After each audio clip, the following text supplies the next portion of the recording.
Jim Carter. Jim Carter. I went to high school with Jimmy Carter. Jimmy Carter was president. The president? I think that was good. That's good for TV right there.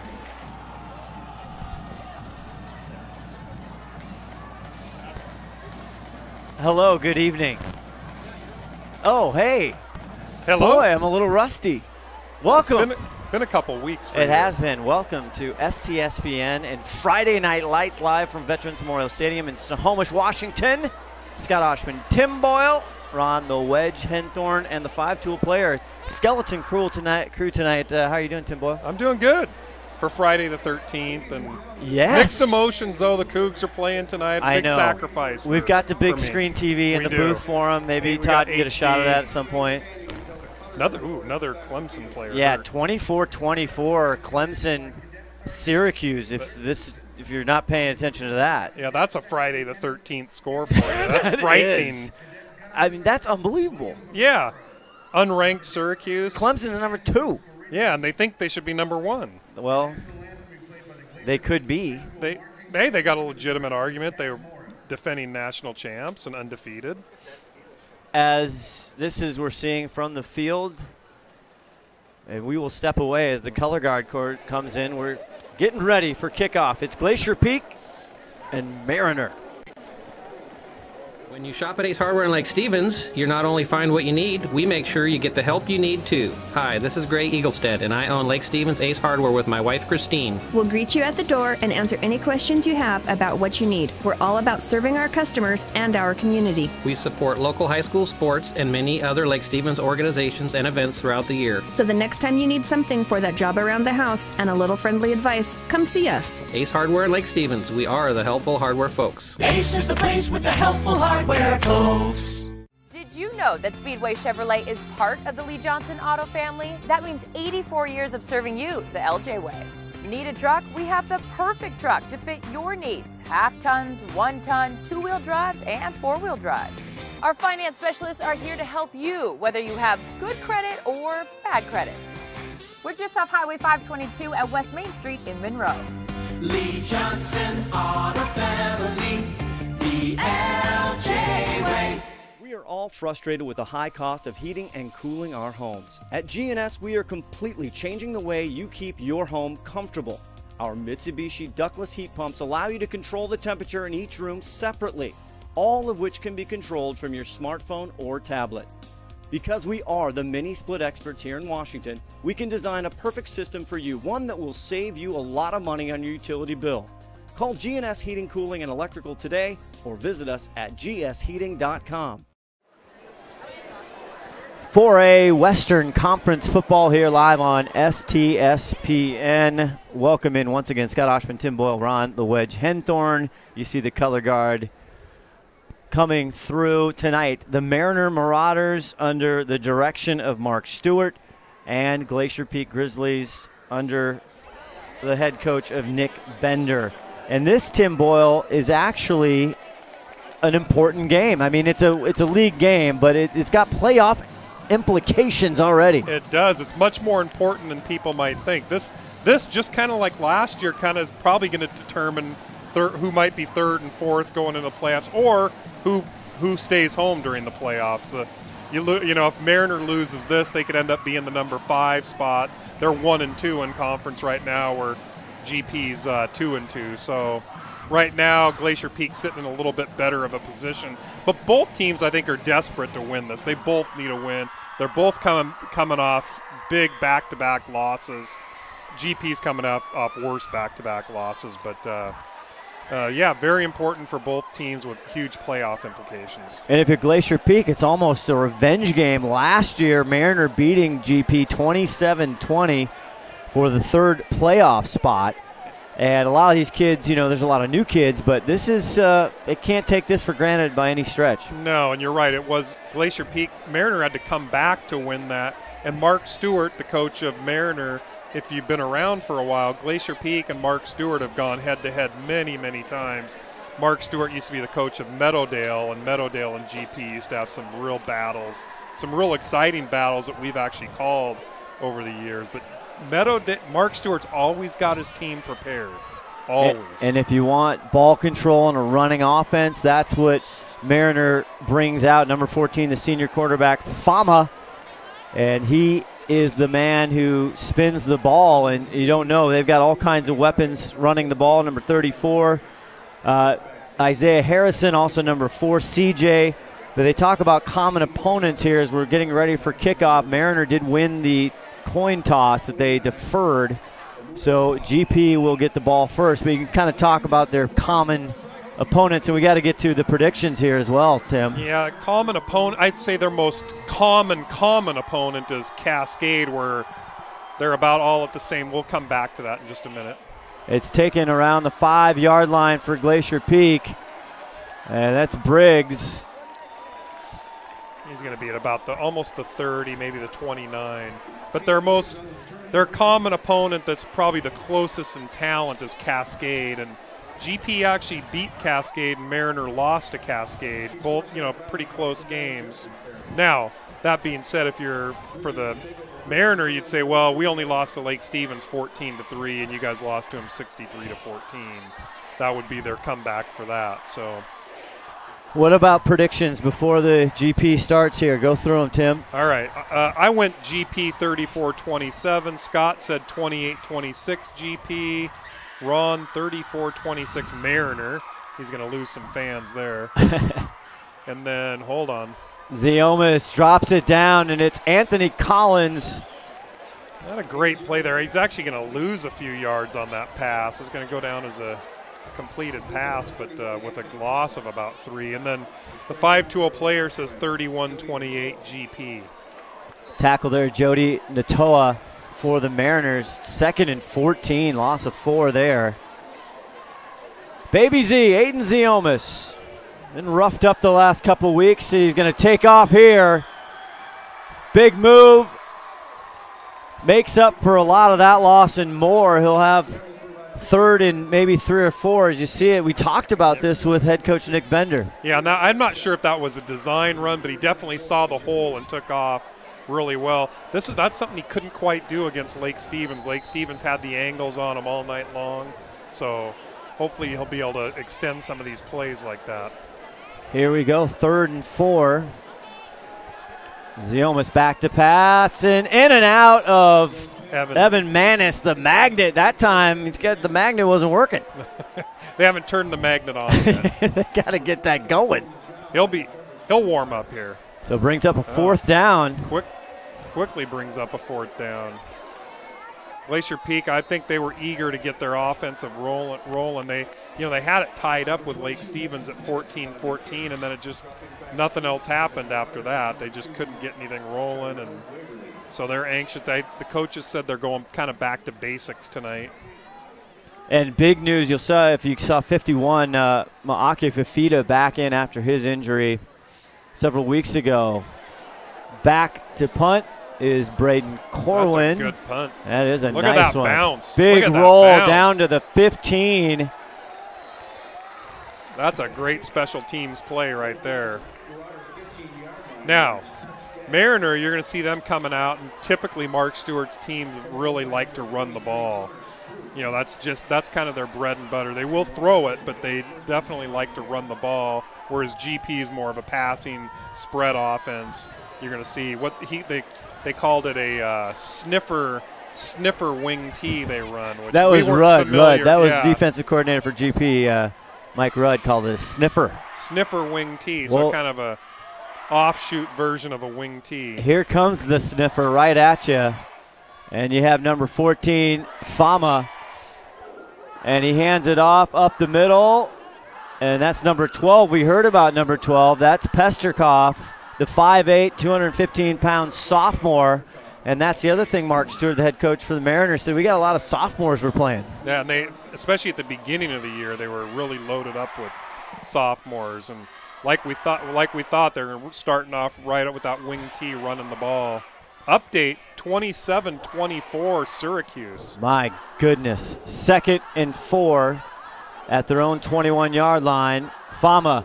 No, this time actually it's kind of the Wildcat, I want to say. I think to number 12 one more time. It is a little bit of the kind of misdirection stuff.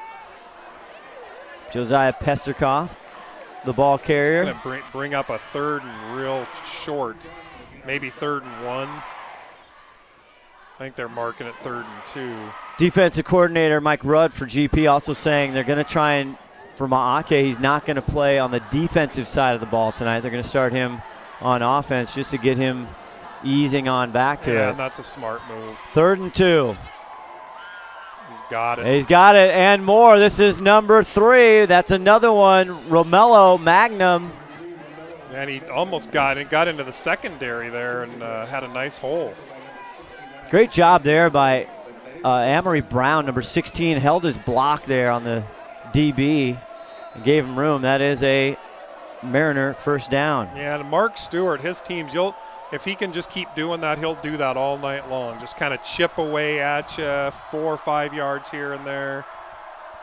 First pass of the night, a little swing pass, and it's covered well there by number 11, Dawson Crosby. Yeah, Dawson stayed home right where he needed to be on that. Only gives up about 2 yards on that. Pass was complete to Brown for the Marauders. A lot of discussion in the booth before we went on what is a Marauder. Yeah, we were going back and forth, and it's kind of a rough name for this day and age. It's yeah. We'll talk about that in a second. Now they pitch it right to number 3 once again. Here comes Mello as Coach Mark Stewart calls him. Number 3 on the tackle there. Aganaga, and he's kind of shaken up, but he saved quite a few yards there, kind of grabbed him by his foot and held on tight. Another first down here for the Mariner Marauders. We're just underway. GP 1 3 and out so far. But the Marauders, it means a person or animal that goes from place to place trying to kill people. That's what the Google machine said. I know. I saw We're it. not joking. I'm surprised there's not protesters on that nickname. Yeah. 1st and 10. Boy, they started this drive at their own 15. This time it is a fake handoff. Here comes Fama. Tries to get wide. And good pursuit there by the Grizzlies. He actually could have got what he just didn't quite have the speed, or he was taking his time going around the corner. But he had that corner open. He just couldn't quite get there quick enough.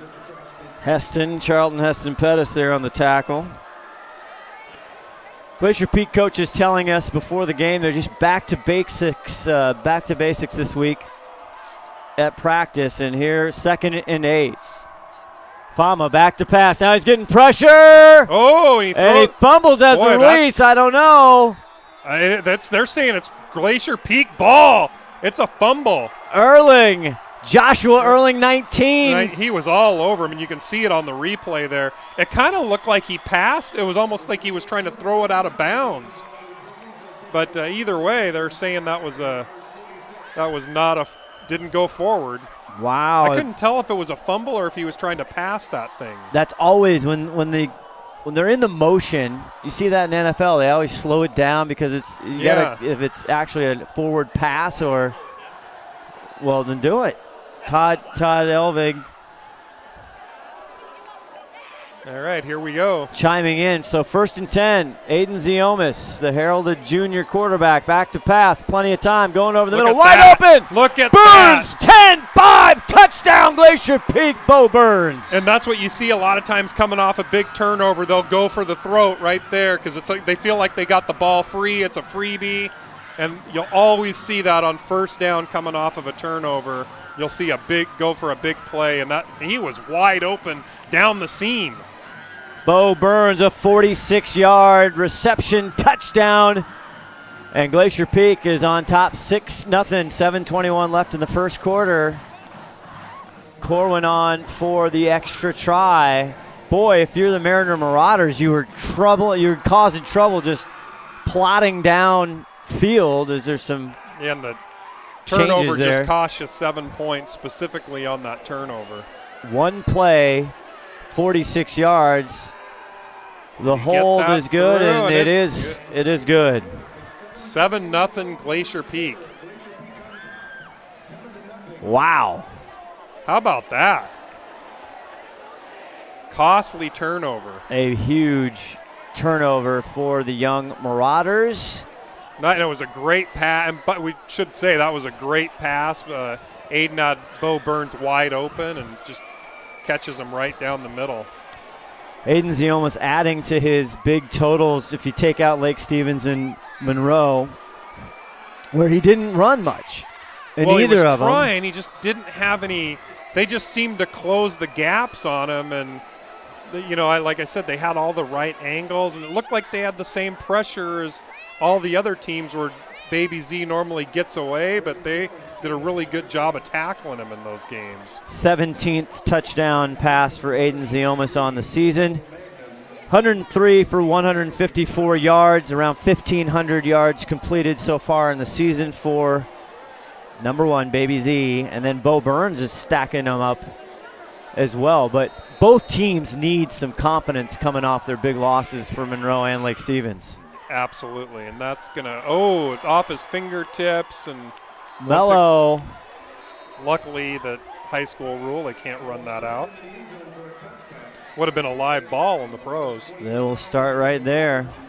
Some other big games tonight, Tim Boyle, around the league and in Wesco in general. Well, that Ferndale Oak Harbor. Now Ferndale has to travel to Oak Harbor, but both those teams are undefeated, both sitting at 6-0. Ferndale's ranked number 2 in the state. I think Oak Harbor in some polls are at number 6, so that's just a huge game. It's hard to travel to Oak Harbor. For some reason has a better home field advantage than just about anybody. Long bus ride, and the 5-12 players saying the refs live there. Here you go, Mello. Now it's reverse, and this is new. Number 16, the ball carrier's still not down. I didn't hear a whistle. I didn't hear a whistle either. He ran into about 6 Glacier Peak players. And that's Brown again, Emery Brown. And they'll give a gain of 5, Tim. Tackled by number 11, which is Dawson that's Crosby. Crosby, right? Yep. Yeah. He's been playing well, yeah, all year. Big test for this defense. Look at number 75 on the defensive line there. He is a big boy. That's Palmoffi. Oh, yeah, he is. It's a big, strong-looking Fama kid. Gets it to Mello, and this Look time the GP defense right there. Big anchor, the noose maker, Graves. You just earned your nickname, Anchor. There you go. I love it, too. That is parent approved, by the way. You had to check with his mom. Then by the way, this is the first time we've ever had to check with the parents on. That's true. It's a new day. We normally don't do that. No. We're a little more touchy-feely. Well, I happened to run into his mom and dad, and I had the rare opportunity. I finally said, hey, I got to run this one by you. It is complete to number 4, and that's CJ Castile-Jow, and it looked like him and Charlton Heston Pettis were kind of fighting over it for a second. I wasn't sure that was going to get completed, but it was a nice play there. It was a big first down pickup.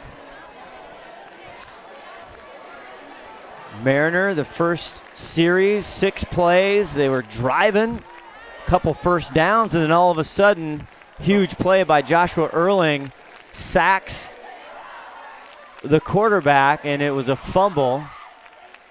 One play, Glacier Peak, 46-yard, the pass to number 32, Bo Burns. 1st and 10. They snap it right, and again, that's smash mouth there. He just went right up the middle. And that's Isaiah Harrison, Tim, the other key player that we talked to head coach Mark Stewart about. Yeah, and they've got about 3 or 4 guys they're going to go with all night, and he's one of them. And he's a senior. He can fill out a uniform. 5'9", 220. That's a big boy for 5'9" in high school. That is coming at you. 2nd and 8 for the Marauders. Their second series of the game. GP up 7-0, 4:44 left in the first quarter. Scott Ohsman, Tim Boyle will get down to Ron the Wedge Henthorn. Fama fakes it. Now he's got pressure by Anchor. Gets rid of it, out of bounds. Smart play. play. What are they saying? Oh, man, he almost had him for a really long game on the sideline. He just didn't quite get 2 feet in bound. I was going to CJ again. Well, let's see if Ron saw Do we have another look at that? Let's take one more. I think the crowd, the players are going to be in the way there. Yeah, I didn't even think. I thought that was out of bounds. Close.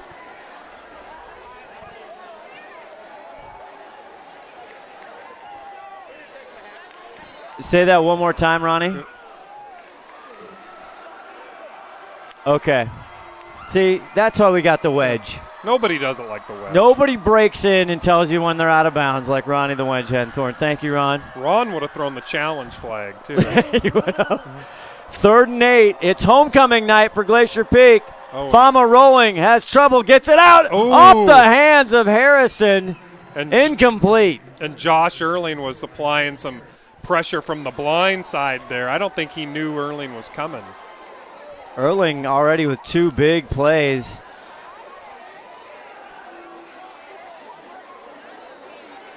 He's probably almost ready to earn himself a nickname. He is. You're right. Stay tuned. We got a debate about that. Well, it might come to us. He played some big minutes last year. We saw him kind of rise up. Erling, number 19. Yes, absolutely. Rising up even more this year. To punt. So this is what, okay, yeah, it's 4th and 8. We should have Ethan Skraback almost went over his head. Is the punter, and he gets a decent one off. Bounces, see if it touches anybody. It almost did. Mariner gets it. It came real close to touching a Glacier Peak player there. I think Mariner's saying it did. They think they have the ball. Zerbrook Abram, but the official is saying he. The official's not signaling that. Ron, did you see anything down there, Ronnie? For me, but I didn't see him touch it, but they did recover the ball after they might have touched it. Now they're having a conference here. I don't like the fact that they're having it. Well, Glacier Peak. Oh no! Jim Carter says. Oh my! Now that is a big play. And it kind of looked from here like it might have touched a guy. Do we have another look at that time? I'm not sure. Where's replay Rob when you need him? He's celebrating the Cubs win. What a game that was last night. 4.5 hours. It was a doozy. How long did that go? It went like 4.5 hours. Like back east, it was almost 1 in the morning. Yeah, there. That's what hurt. That hurts baseball a little bit. Those really long games on the East Coast, and the only people that are up watching it are the graveyard shift guys. And well, you don't know that. We can talk about the Huskies. Chris Peterson, Mello, and he's taken down way behind the line of scrimmage. That's Evan the Magnet Manis there first. Oh, man, and he told you he was going to warm right up. And that's going to be a loss of about, what, 7, 8? I'm going to see where they marked that. They're marking it on the 44. Glacier Peak defense double duty quickly here. And that's a big tackle for a loss there. Sack.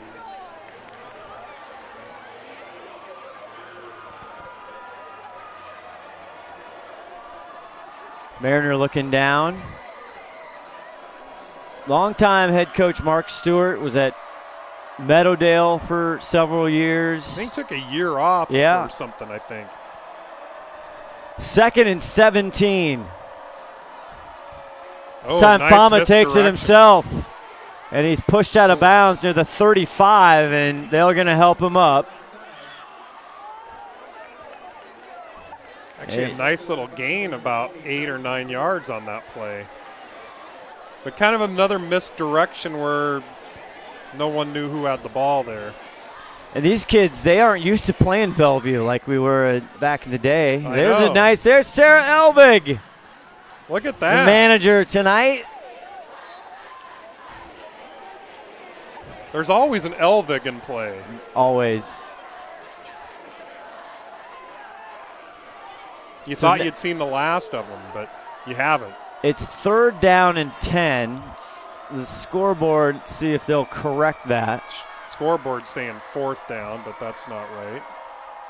And now you have big Harrison there, but Mello, a nice hole on the left side.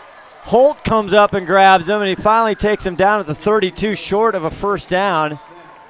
Got to think the Marauders are going to go for it here. Luckily, Holt slowed him down enough to get some other GP players there because he was going to be gone. Or he would have picked up the first down at least. That's going to bring up 4th and 4. They're definitely in 4th down territory here. You would think.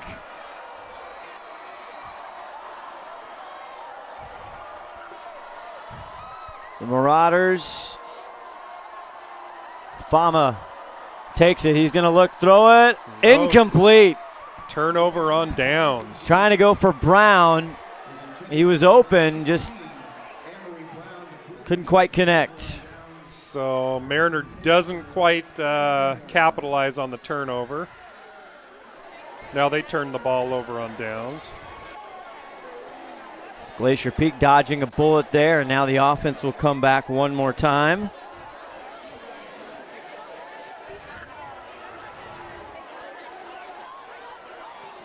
It's kind of the middle of the season here, Tim Boyle. They've gotten through Big Monroe and Lake Stevens. Through their tough games. At least the toughest part of the schedule. Yeah. So Aiden Ziomas and the offense, Glacier Peak from their own 32. Goes out, pass, and it's Evan Manis catching it, and they'll mark him for a 3.5 yard gain. I'm just getting an update that Syracuse is still 24-27 with 3 minutes left in the game. Boy, Clemson. You Clemson fans out there are going to be in a little bit of trouble right now. That will be one of the biggest upsets of the year. That's going to shake up the whole college football playoff. It will. 2nd and 8. Trips left here for Ziomas. He had Briggs in the back. Now he unleashes, going for Castro, and it's picked off. And Castro just fell down, and that's Roman Savchik.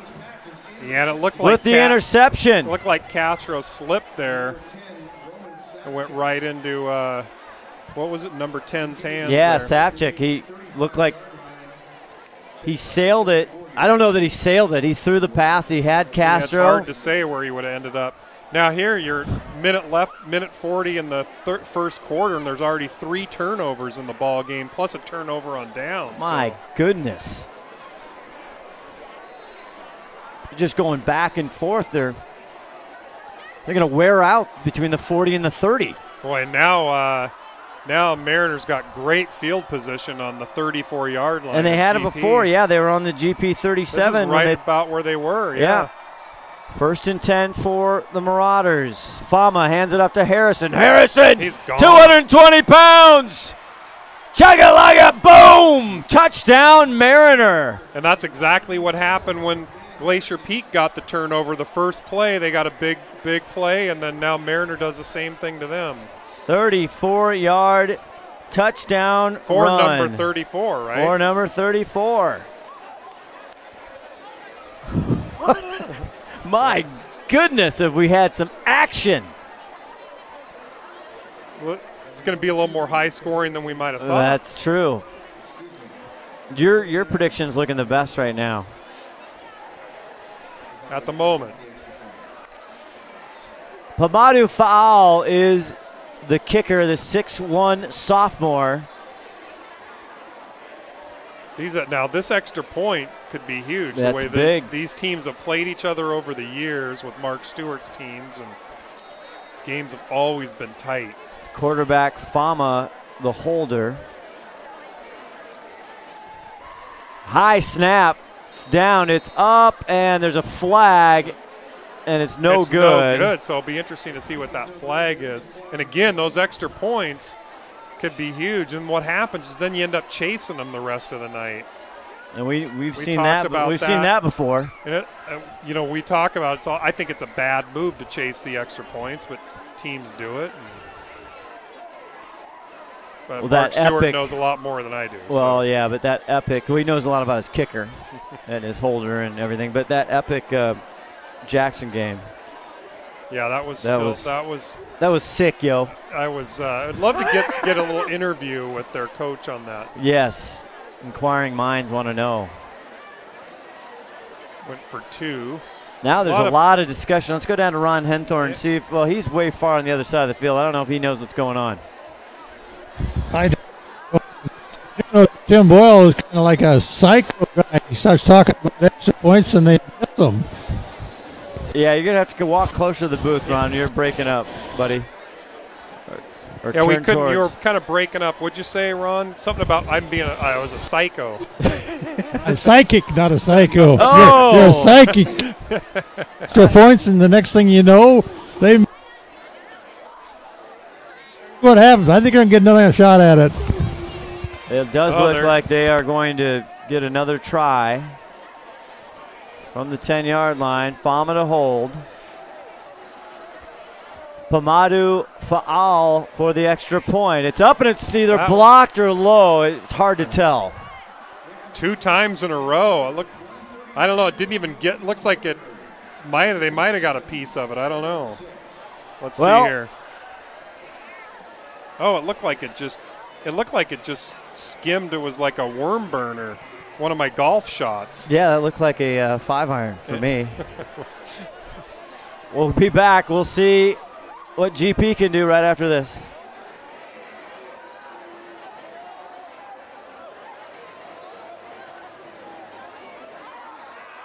Number 3, Aganaga, back deep, along with number 17.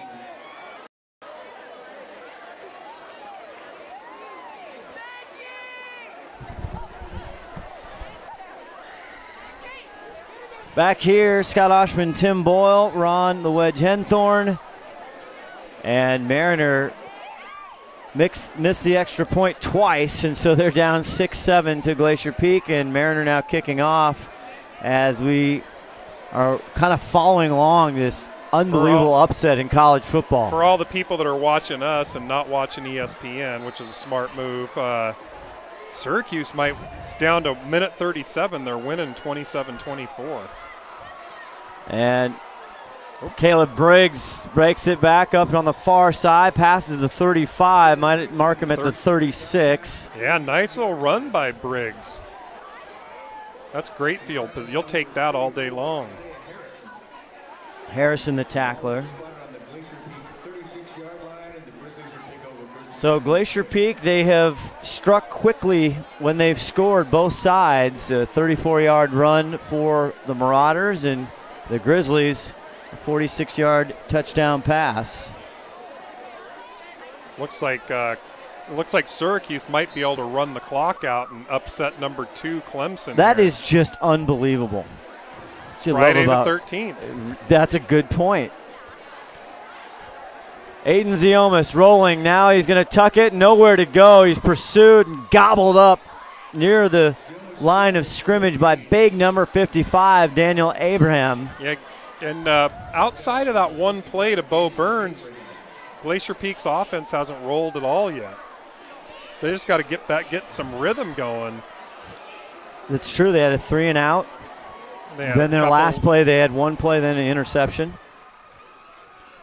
They've had 2 turnovers. 2nd and 10. Ziomas back to pass one more time as time tipped up, intercepted again. Oh my, off the hands of Castro into CJ Casil-Najau. Like I said, their offense is not rolling at all. So you're in the first quarter here, Scott, and you got three turnovers already by the GP offense. So they're going to have to get something rolling. My goodness, Baby Z has a great affinity of protecting the ball. Not many interceptions on the stats that they list. He had 4 plus maybe one at the Mount Vernon. Or not Mount Vernon, it was Monroe. Monroe, thank you. But is that 3 interceptions? That's 2 tonight. Well, there's 3 turnovers, right? Yes. What was the third one? They had the fumble on the kick. Yeah. Nonetheless, the Marauders, again, great field position. This is big number 12, Pesterkoff. Doesn't get much. Nice defense stayed home there, tried to turn the corner. So the last 3 times the Mariner Marauders have started at the GP 37, the GP 34, and now the GP 34 once again. You like your odds when you got that field position. Yeah, and right now I think Glacier Peak's lucky that that they're actually winning this game 7-6. It's kind of a miracle that they're ahead in this ball game. As the clock, we'll see if I don't know if they're going to get this play off here in the first quarter. Negative. And that'll do it for the first quarter. We'll be back with the second. We'll see if Mariner can capitalize again on the interception. Did you know that Speedway Chevrolet is part of the Lee Johnson Auto family? That means 84 years of serving you the LJ way. Need a truck? We have the perfect truck to fit your needs. Half tons, 1 ton, 2-wheel drives, and 4-wheel drives. Our finance specialists are here to help you, whether you have good credit or bad credit. We're just off Highway 522 at West Main Street in Monroe. Lee Johnson Auto Family, the LJ way. When you shop at Ace Hardware in Lake Stevens, you not only find what you need, we make sure you get the help you need too. Hi, this is Gray Eaglestead, and I own Lake Stevens Ace Hardware with my wife Christine. We'll greet you at the door and answer any questions you have about what you need. We're all about serving our customers and our community. We support local high school sports and many other Lake Stevens organizations and events throughout the year. So the next time you need something for that job around the house and a little friendly advice, come see us. Ace Hardware in Lake Stevens, we are the helpful hardware folks. Ace is the place with the helpful hardware, folks.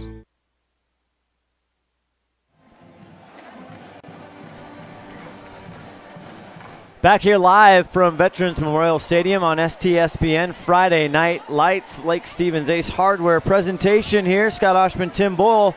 This has had a first quarter here of all kinds of stuff. We've had 3 turnovers. It's been a wild one. 5 turnovers. 5, total, yeah. Right? Two on Mariner. That's correct.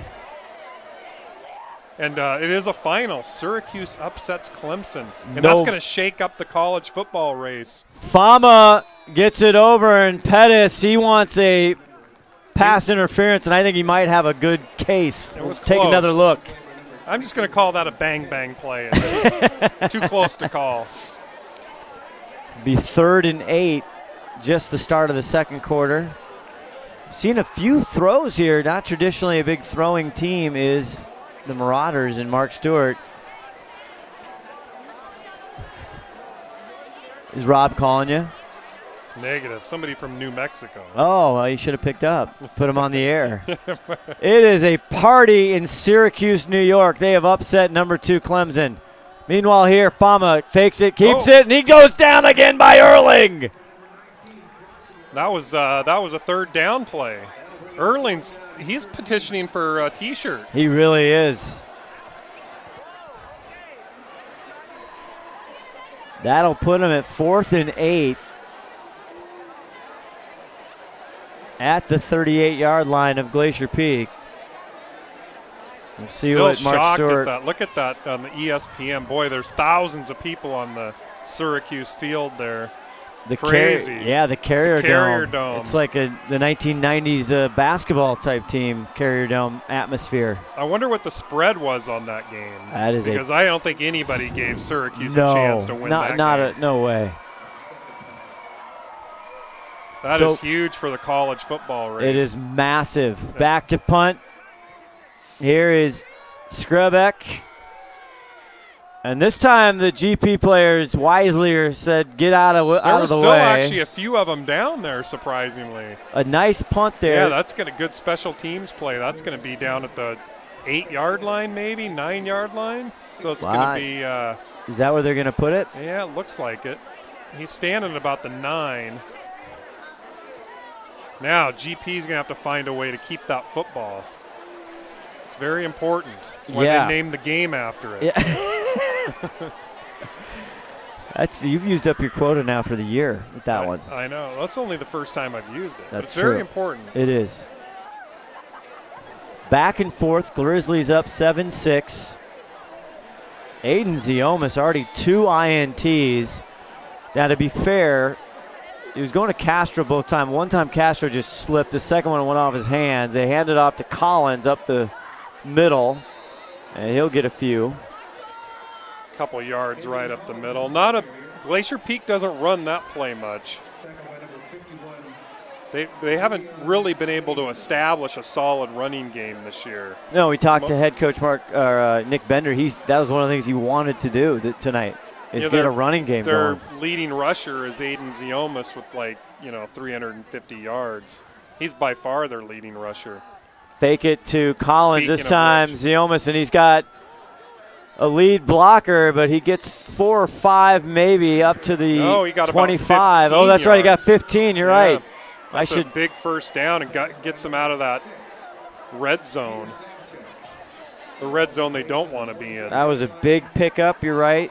I need different binoculars, Tim. Big first down. They started this drive at the 9-yard line.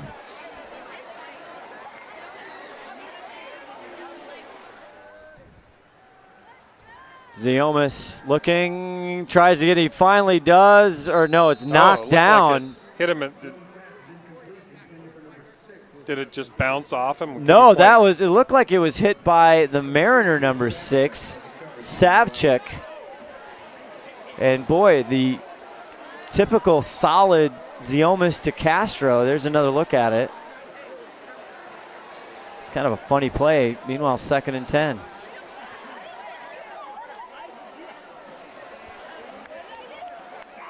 Collins to the left. Baby Z fakes it. Now he gets it over to Collins, and well read by the Marauders. Yeah. Nowhere to go there. The draw was not sold. Nobody buying. They don't run that play very often either. Nick Bender. I like the quarterback draw, though. They should do that a little more often, but came up empty there. 3rd and 10 from their own 25. Oh, no. Look at the smoke at Berkeley, California there. They almost didn't play that game tonight. Yeah, that's true. I was talking to some friends in the Bay Area today. Ziomas, 3rd and 10 at 25. Going, Manis! That's the magnet! 40. Dragging Marauders down to the 25-yard line. A huge pickup for Glacier Peak. And not only did he have a great catch, he drug a couple players about 10 yards for those extra yards. You'll see it right here. 2 guys on him, and about 10 yards he gets after that. Big play for the sleeper pick. Connor Strupp, just an innocent bystander there watching. What a huge play there by GP. Finally in Marauder territory. They get it to Collins, and nothing doing there. He runs right into Manyweather. Well, Glacier Peak's trying to set that run game up. I like it. It's the right thing to do. Just not having any luck with it. They really have the most luck when Baby Z's running that ball. Again, Maake Fafita, who's been out for 3 games or so, he's back in at the left side, and they cannot get anything going. Anthony Collins is wrapped up immediately. It almost looked like that was a misread there. Blake Gorham, number 53 for Mariner. Now you're sitting on 3rd and 13. And MacArthur there also for. They're in 4-down territory, so realistically Glacier Peak wants to get about 6 or 7 yards here and have either a nice field goal or a manageable 4th down play. Ziomas, now he's going to get pressure. Slips a tackle, gets up, nice crack there. Jumps on him after he's down, but was actually a good move by Ziomas to just get a couple out of that. Or back to the line of scrimmage anyway. So now you're looking at 4th and 11 or 4th and 11 from what, the 27-yard line? What are they going to do here? So you got a 44-yard field goal. Wow, here. they do have Corwin in. Yeah, 44-yarder. No gimme for any high school. No, Braden Corwin, if you're not familiar, last year as a freshman on JV, kicked a 50-plus field goal.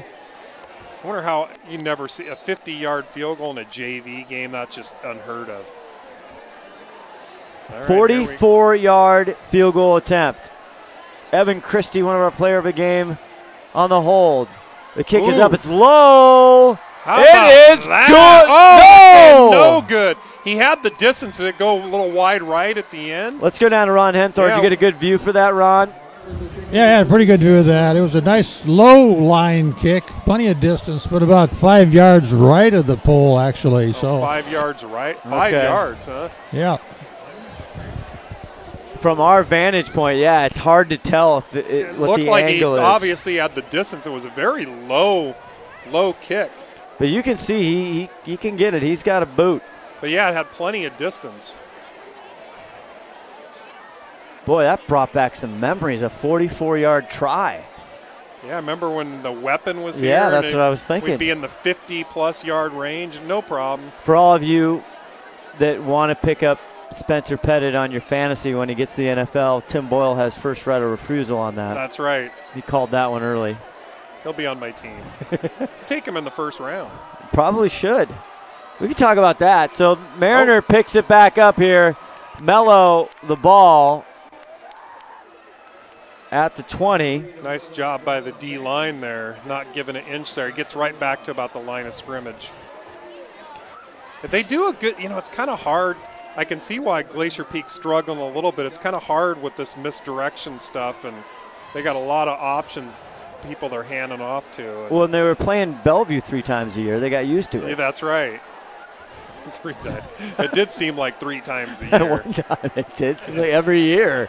And then Who are we playing this week? Oh, that's right, Bellevue. Yeah, they get them in the playoffs and in the regular season.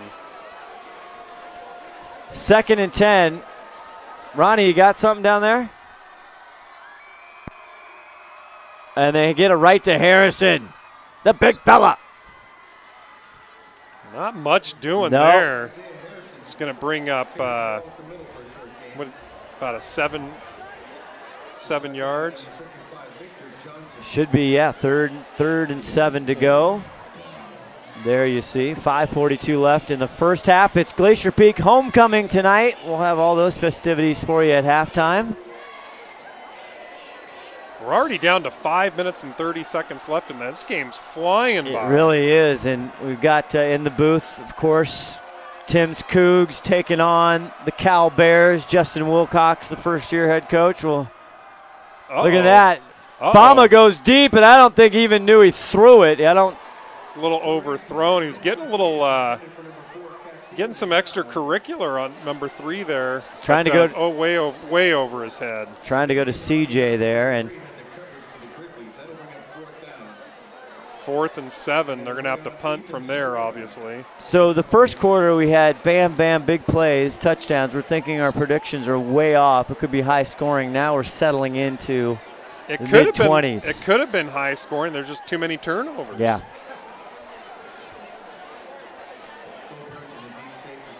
Bo Burns back to receive. Well, he's not back very far. No, he he's isn't. Not giving him a lot of. Skribeck. And he calls for a fair catch. Good move there. It's At good field the 47, position. yeah. 47-yard line. Tough night for Tim to be here. He's looking for his I think alma the Cougs mater, might the have just scored Cougs. on the first play, but I Looks see a like flag. they did. You knew the flag was coming before it is. I know. Even when you're watching TV. I can sense it. I just watched- felt a little pain in my side. Yeah, I watched football with you. It's bizarre. You have alien-type flag prognostication skills. I've never seen anything like it. Well, my dad was a referee, so he was always that's picking true. out the flags when I was watching games. 5:09 left. GP, one more crack here. Fakes it to Briggs. Now it's all Aiden Ziomas. Look at that. Aiden with plenty of green. Finally pushed out of bounds by CJ, but he gets all the way down into deeper Mariner territory. Let's see where they put him at the 30. He's smart standing at the 30. Okay. Thought he got a little farther than that. So once again, Baby Z able to eat up some yards. And again, that's Baby Z's by far their best, most effective rusher this year. By a ton. It's not even close. 1st and 10, now on the Mariner 30-yard line. Now they get it to Briggs. Briggs makes a move, and he just lowers his pads with CJ, and he'll get, pick up a couple. Actually, he might more give than a about couple. 4 maybe on that. Kind of pulled the. They pull Graves there. There's big 69 Anchor Graves. Big shout out to that offensive line. We don't give them enough love. They don't get the pub. And that's kind of the way it is being on the offensive line. They never get the credit. I know. They needed new PR agents. Big 69 Anchor Graves, the senior captain. That Cougar touchdown taken away, so they'll still have the ball though. 2nd and 6 here. Ziomas back to pass. Thinks about it. Now he goes up, looking. Stiff arms. Oh, a little bit. And he's going to get the late hit out of bounds. Saw that one coming.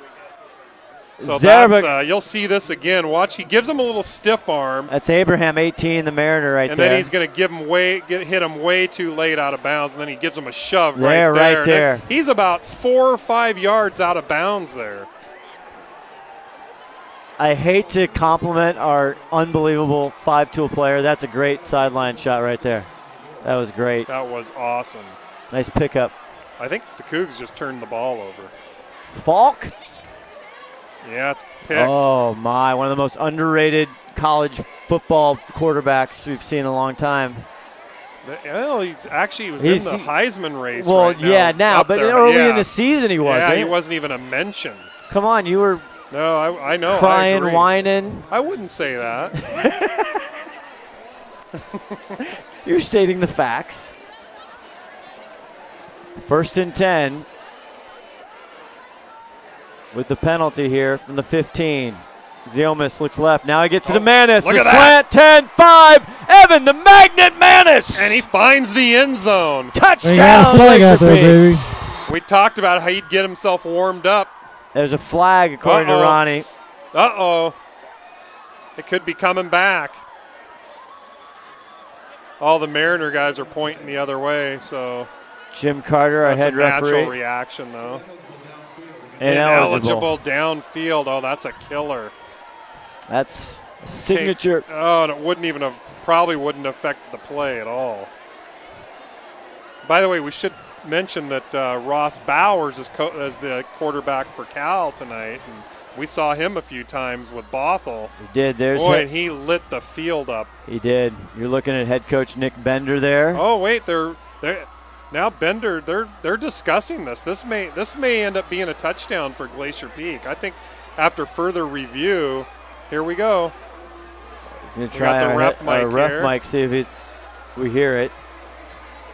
Jim Carter. Nope. He's picking up the flag. He's picking the flag up. Wow.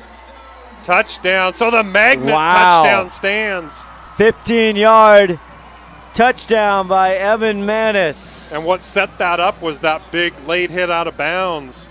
Those penalties can just kill you sometimes.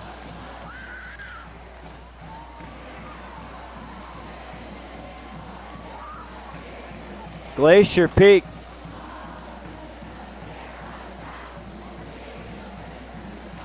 Back and forth, turning the ball over. 3:56 left in this first half. Corwin with Evan Christie, the holder, for the extra point. Kick is up, and the kick is good. 14-6, Glacier Peak already down to 3:56 left in the half. The game is flying by. Really is. When you got those running teams, that clock just gets chewed up so fast. We'll take a break and let Tim watch the Coug game here for just a second. We'll be back with more on STSPN. We are all frustrated with the high cost of heating and cooling our homes. At GNS, we are completely changing the way you keep your home comfortable. Our Mitsubishi ductless heat pumps allow you to control the temperature in each room separately, all of which can be controlled from your smartphone or tablet. Because we are the mini split experts here in Washington, we can design a perfect system for you, one that will save you a lot of money on your utility bill. Call GNS Heating, Cooling, and Electrical today or visit us at gsheating.com. Back here, Scott Ohsman, Tim Boyle, around the wedge Henthorn. We have the 5-tool player Todd Elvig with us. Good evening, everybody. It's a fall football night here. Homecoming night, Friday the 13th, chill in the air. It definitely feels like Friday night football. Glacier Peak 14-6 lead right now with 3:56 left to go in this first half. This is a big game, playing for a playoff spot. Yeah. Kind of both teams in the middle of the pack right now. If you're Glacier Peak, you're loving life that you're up 14-6 right now with 3 turnovers in the first quarter, and you're still up 14-6. That's a little bit lucky. Had a short delay there because the homecoming squad over here with the cars had their lights on. The referee wouldn't let them start until he turned them off. People in the parking lot had their lights on. Now that one I haven't heard before. No, that's interesting. On the track. On the track, okay. Corwin kicks it off, and it's taken there. there. It's fumbled. And they just have to drop it right there at the 12, 13-yard line. Good play to jump on the ball, but the problem with that is now they're in some bad field position at the 13-yard line. I tell you, I just am amazed each year, each game by the insights that Ron the Wedge Henthorn comes to us with. That was huge. It was. Nobody does that. Lights on. The truck had the lights on. I haven't heard that one before. They're lining up for the homecoming festivities here at halftime. Uh-oh, here we go. Players coming on. Look out. The head. Here we go. I just wanted to make a comment about those lights. That's got to be Lou Bunt down there. Absolutely. You know, the leader, the leader of the A Wesco. You love that guy. I love Lou Is Bunt. it Lou Bye-Bye Bunt? It is Lou Bye-Bye. And when his he kid's gets in the probably truck, watching right now too. He might be able to outrun his son when he's in the truck. Maybe. But it'd be close. Is that like Ben Johnson racing the horse type of thing? Harrison with the carry for the Mariner. Big number 75, Pomalfe on the tackle. Taking up He's taking up some room there. Him and Anchor Graves are right next to each other. That's a lot of real estate. That is a lot of real. That's a lot of blue. That is. That's a city block right there. You don't have to Zillow that. I can tell you what it's worth. 2nd and 6. Oh, still going.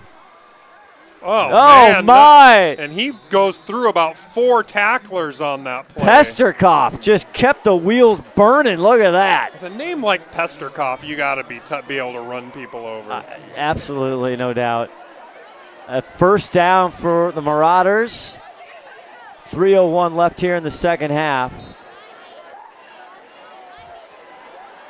Now, typically, this is where if Mariner has a time issue and they need to throw the ball, I think they feel like with 3 minutes in their timeouts, they have no problem with the time. Fama, this time, just as I say it, it's complete to CJ, and he's still They going. can't- Finally wrestled Boy. out.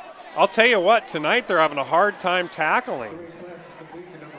Finally taken out by Drew Johnson, who's back tonight. Yeah, he's been injured for a couple games, right? That was a big pickup there for another Mariner first down. Imake, you should listen to the program. It's catching on. Yes, he's out there, I said Todd. that before, Todd. Come on, Todd. I mean, it's our 6th, 7th year. Thousands of people listen to us every night. I don't know why, but they do. 2:44, 1st and 10 here for Mariner. Number 14, Fama, but he gets it to Mello, just the Wildcat. There, good job Number tackling 3. there. There again is Big Drew Johnson with the tackle. Johnson, number 37, right? That's correct. Yeah, he was making a name for himself out. He's got some making up to do. Tim's got to be happy. The Cougs turn the ball over in their own zone, and they end up just giving up a field goal, 3-0 Cal. 2nd and 7 here. They go the other one time. It's knocked down. Who Incomplete. was that? Number 3. And that's John Paul Anderson, JP. He swatted that like it was a basketball. He's trying to go to Romello as Head coach Mark Stewart, I was asking the pronunciations. You were there, the names. He's like, I just call him Mello. Yeah, and CJ or CJ, yeah.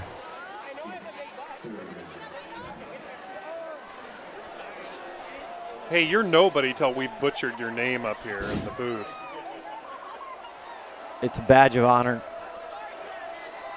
3rd down and 7. 14-6 Glacier Peak on top. Fama, number 14, the quarterback. He gets it and he hands it right up. No, he keeps it on the right side. Oh, I don't think he got it. It's going to be really close. He turned the corner. He should have pulled the Russell Wilson. Well, it looks like he tried, but they look like he out of bounds there at the 49. Oh, man, they marked him way back. Way back. I thought he got a little farther than that. Hearing there's some laundry. It looks like it's going against Mariner. Might decline it and get it back to keep it at 4th down. Jimmy Carter. Jimmy Carter's facing like he's going to mark off against Glacier Peak, though. A lot of conversation, and we haven't had that many penalties, but they have been.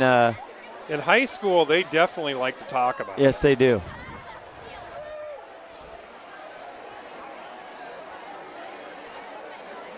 Looks like they're going to mark it off against Mariner. We'll get the call here.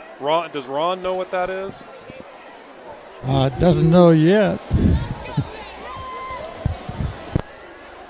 Todd Elvig saying he thought he saw him do false start would be a dead ball, and they wouldn't. No, that's how they're. Yeah, they're there saying you go. False start.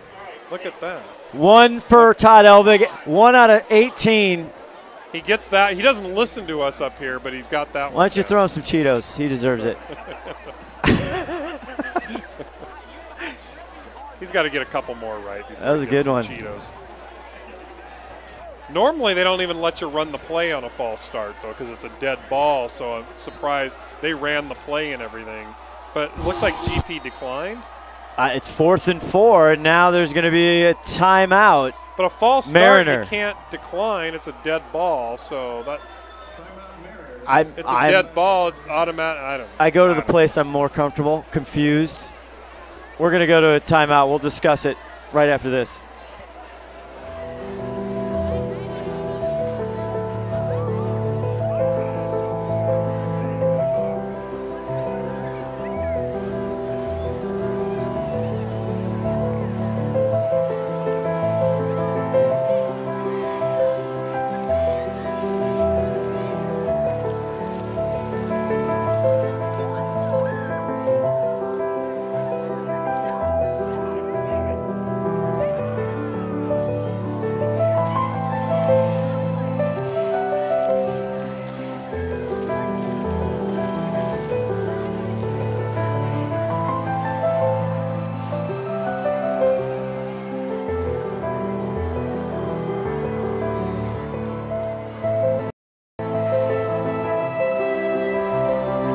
Fourth and 4. Fama going deep. He has him. Incomplete. It would have been a Willie Mays type catch. That would have been a tough catch to bring in, way over his shoulder and in full stride. CJ can fly. Nice coverage there by, again, John Paul Anderson. Turnover on downs there for Mariner. 4th and 4 in the middle of the field. So GP's going to take over at their own 48-yard line. So excellent field position. 1:59, so they got plenty of time to get on the board again. And they got all their timeouts. Goes from the 50 down to, let's see where they mark him. And he gets himself out of trouble there. And we talked to Mark Stewart, the head coach, and he was worried about Aiden Ziomas. I guess it's only about a 16-yard gain. But he has had a couple big runs. Now at the Mariner 34. Back to pass one more time. Fakes it. Now he unleashes, trying to go. Overthrown there. To 23, Connor Strupp. Or Stroop, depending on where you're from. Had him open, just a little bit overthrown. It's depending on where you're from. Depending on what do kind I of have to laugh? accent you use. Do I have to laugh at all my jokes? Well, somebody has to, right? Uh-oh. Tim, That's what 'cause is going on? I was busy laughing at your stale joke. That's what happened. Ron, what happened? You seem to be the flag swami tonight. Holding GP. I think you'll see a call here in just a minute. Minute 36 left to go. Boy, this game was flying until about 2 minutes ago. Yeah, not running much time off the clock. That holding call is 10 yards from the spot of the foul. That's the call. Boy, that brings it 10 yards from the spot of the foul. Wow. Grizzlies will have first and 20. That's that high school thing. And in the pros, you know, it's a 10-yard penalty, and if it's 3rd and 10, it's 3rd and 20. But yeah, from the line of scrimmage, yeah. But here now it's 1st and 24. Do you think that's something they should discuss? Yeah, 1st and 24. I think it's stupid. I don't know what the reasoning is. Zioma's back. He's about to get crushed. He finally eludes him, gets under and just falls forward to the 45. And he saved himself some wounds there. He was about to get cracked. And another flag, which is probably a hold against GP again. Look at Ron down there. Let's get holding offense. Ooh, that's going to be painful. There's Jim Carter. He was way back there too, so this could be like 1st and 40. Wait, you asked me earlier, what's the longest third down play you'd ever seen? Converted. Yeah. Converted. It could be tonight, right? 3rd and 43, Miami against Notre Dame in like 88 or 88, I think. Hit us up on the Twitter if you know exactly the date. Hey, there was in college last week or the week before, it was 3rd and 87 for a team. Are you kidding me? Yes. No joke. 3rd and 87. They didn't convert, though. They didn't. They get close. They got 86. They had to. It was a replay. My First goodness and gracious. 37. Come on. Gets it. Finally, Castro connects, and here comes David Castro. And Evan Manis almost had a block in the back, and he kind of put his hands up like, no, I you really see didn't it. do that. There it is. We almost got another one there. Ziomas has tried to go to Castro a couple times tonight. First catch there for Castro. Always big shout out to his folks. And I think his dad's right on the landing out there. Yeah, always. The Bothell transfer here. Good to see Glacier Peak ends up using one of their timeouts wisely. They got 3 of them. We'll take a timeout as well. 1:21 left in the first half.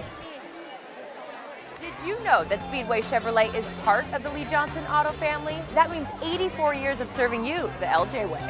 Need a truck? We have the perfect truck to fit your needs. Half tons, 1 ton, 2-wheel drives, and 4-wheel drives.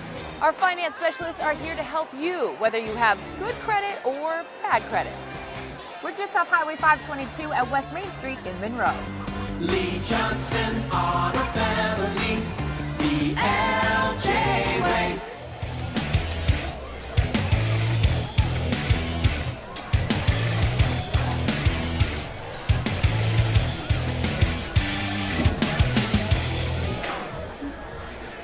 The whole first quarter. Welcome back here. Friday Night Lights. You just saw Fred's Rivertown Ale House. That'll be. We're going to be down there for a podcast. We right? are. More information on our podcast coming. 2nd and 28 to go. Ziomas back to pass. Going deep. Longzella wide open. Strupp. Oh! Strupp. Touchdown, Glacier Peak.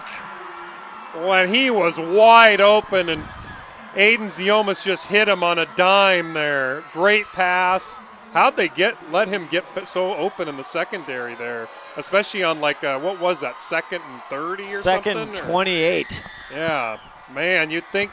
Plus, with that time on the clock and with the half coming to an end, you'd think they'd be in a little bit of a prevent. Well, I think hats off to the coaches, right, coming out of the timeout. Yeah. Just the way he drew it up. Exactly.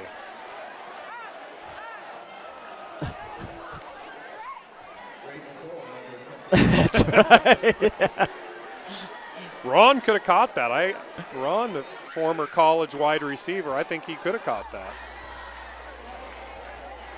Christie with a hold, and Corwin up, and it is good. He's 3 for 3 on PATs, and Glacier Peak kind of slugging it out there, but all of a sudden 21-6 GP on top. The game seems closer than the score, I'll tell you that. And we'll have to look. I'm not sure. That could be Connor's first TD. I think it might be. And what was that, about almost a 50-yard TD? Yeah, the senior. Aiden Zioma's putting up some more video game numbers here. Yeah, he is putting it back on. To credit Monroe and Lake Stevens, I mean, he kind of was held down a bit. Definitely at Monroe. And Lake Stevens, they had a kind of a good run at it at 14-14, and then just kind of fell apart after that. Mangum Romello Mello back to receive, the 6-foot senior for the Marauders.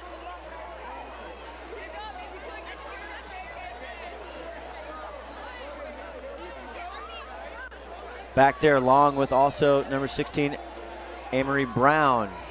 Corwin's kick, and it's going to be Brown from the 5. Hurdles.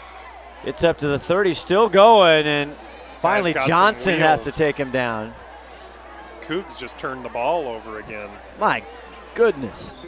Not looking good for the Cougs. Ooh. Got it stripped right out of him. 2 turnovers. We're watching. We're multitaskers. Yeah, we are 2-taskers. This is kind of our cap, our limit. If I had to chew gum right now, I'd be in big trouble. That's true. 1:03 left to go in this first half. I remember at like the 5:30, we were like, wow, this game is just cruising. I know, and now these last 2 minutes have just it's still a minute left. The last 2 minutes have taken longer than the whole first quarter. Somebody hit the brakes. Their own 31-yard line. Fama, the quarterback, looks over here. He gets it to CJ, and he can't hold on. And there's Akanaga. I think that he hit him, but I think that was just unintentionally. Take another look.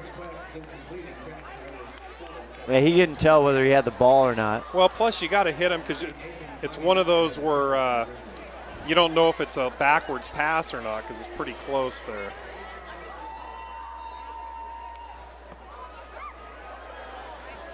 Not only is Ross Bowers on Cal, but Devontae Downs I was just going to from Mount Lake Terrace, who we saw several times. All kinds of for, 3 years probably in a row, I think we saw him. Local tie-ins everywhere. He's been Player of the Week like 2 weeks like 2 weeks this year. He's been Pac-10 Defensive Player of the Week. Here's the handoff to Harrison, and he's Nothing bottled up. There. Tony Ziomis, the mother of Baby Z, Mrs. Baby Z, wants to know if we have a Jackson score. We can only keep track of 2 games. Yeah, we're watching 2 games. Tony, you understand. You know us. Another timeout. That's a timeout. We'll take We're a quick. still at 52 seconds left. We are. My Lord. It's like watching water boil here for a second. We'll take a quick timeout. We'll be back. We'll try and check a score for you on STSPN. All frustrated with the high cost of heating and cooling our homes. At GNS, we are completely changing the way you keep your home comfortable. Our Mitsubishi ductless heat pumps allow you to control the temperature in each room separately, all of which can be controlled from your smartphone or tablet. Because we are the mini split experts here in Washington, we can design a perfect system for you, one that will save you a lot of money on your utility bill. Call GNS Heating, Cooling, and Electrical today or visit us at gsheating.com. Back here, just the closing seconds of the first half, 21-6 Glacier Peak. 3rd and 8 for Mariner right now with 52 seconds. They would desperately like to get some points on the board here.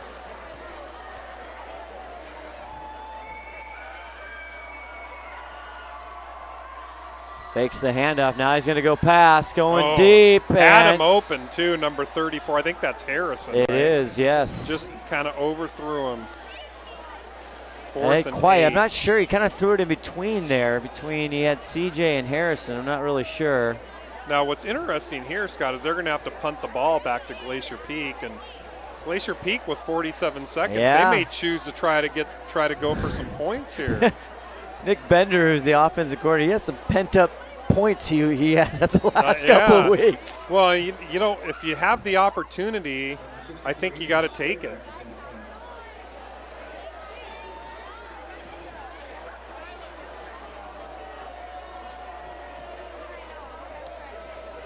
Ethan Skraback back to punt, and that's close. That was close to being blocked. Well, GP's going to get it about the 35-yard line, so it'll be interesting to see if Nick Bender just chooses to go in with the score 21-6. You got 3 turnovers already, so do you risk that, or do you air it out? 1 timeout left to go, and that was Anchor Graves. That was Anchor the newsmaker. Yeah, that almost got the. That almost tried to block that.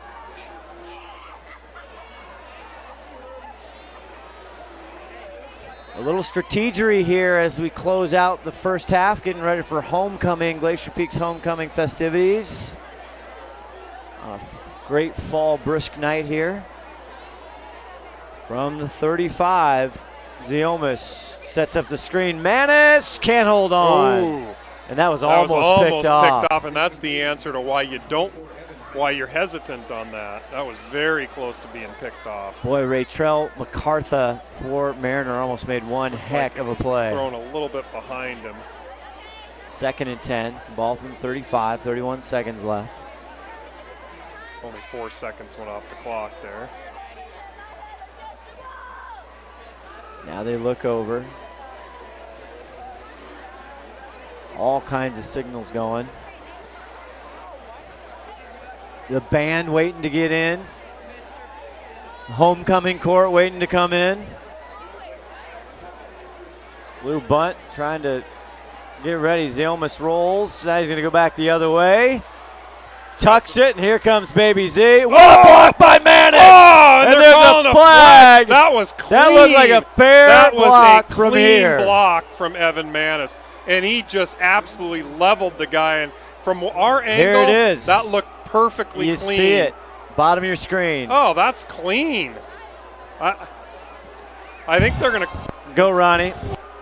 Like block to you, but it was a player who was, what do you call it when you're not looking? Defenseless player? Defenseless player, yeah. Well, I don't know. I don't think that's that's usually on a wide receiver, though. But I don't know. That looked like a clean block. I mean, it was hard. Don't get me wrong. It was a heck of a hit, but it looked fair. And we have the privilege, thanks to the 5-tool player, of seeing the replay. And he was in pursuit of Ziomas. I don't know. I think it was such a hard block they just threw the flag. Yeah. But it looked clean. It looked clean. Even on the replay, it looks clean.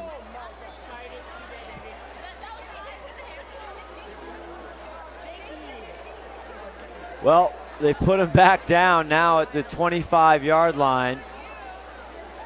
Now, if you're Glacier Peak, you might want to just say, let's go into half with a 21-6 lead. 2nd and 20. Ziomas back to pass. Looking for Manis. He's going down the sideline. Caught! Oh, my God! By Manis! Gets away from CJ, and he finally down into the Mariner 16-yard line. The magnet! And he just redeemed himself something huge there. Although I don't think that block was his fault, but he just came back and said, all right, give me the ball. That was a great catch. Evan the Magnet hauls that one in. Outstanding play. 1st and 10 now at the Mariner 20-yard line is where they're going to mark him. And Glacier Peak wants to take their final timeout. Are we taking a timeout, Todd? We'll be back. Let's see if they can get in right after this. Did you know that Speedway Chevrolet is part of the Lee Johnson Auto family? That means 84 years of serving you the LJ way. Need a truck? We have the perfect truck to fit your needs. Half tons, 1 ton, 2-wheel drives, and 4. Quick timeout there. Their last one of the half.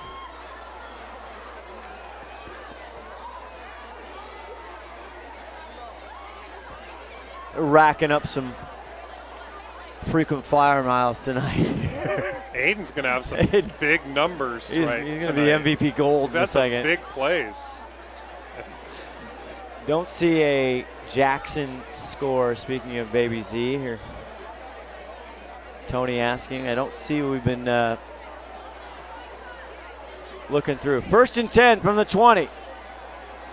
Zielmas rolling left. Now he floats one out, going to Castro. Intercepted. Oh, I think it was picked off. Number 10 for right Mariner, Roman Savchik. And that's his 3rd INT tonight. That's 4th very turnover rare for Glacier Peak, and he'd like to have that one back. Mariner will get it with 3 seconds left to go in this first half, and I'm sure the offense would like that back of Glacier Peak, but the young man, Savchik, made a heck of a play. Again, trying to go to Castro one more time. 4 turnovers already in the first half. And they got a 21-6 lead. How is that even? That just does not equate at all. Number 20, I think that's Holt, was flying to get off the field there. So they get to snap it and deep in there. And he lets it fly, does Fama. Yep. He's trying to go to Brown, and it's going to end the half there. You see it one more time, and we're going to try and get head coach for Glacier Peak, Nick Bender, with Ron, and here he is. With Coach Nick Bender. Nick, you got the lead out there, but you got 4 turnovers tonight. What's going on out there? It's just simple little things, you know, trying to get a little too greedy on some things. We just got to take what's there and not force it. Well, you kind of got right down to the last few minutes, and you made a big run at that last play there, so it's pretty ambitious. Yeah, a little bit. I mean, if there's time on the clock, we're going to try to score regardless of what's going on. And we had open guys. We just got to take what's there. I like the aggressive play. Good luck in the second half. All right, thank you. Go Grizz. All right, boys, back up to you. Thank you, Ronnie. 21-6, our halftime score. Don't go away. The halftime show with all the Glacier Peak homecoming festivities, all the pageantry. We'll have it right here on STSPN.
Welcome back. Thank you.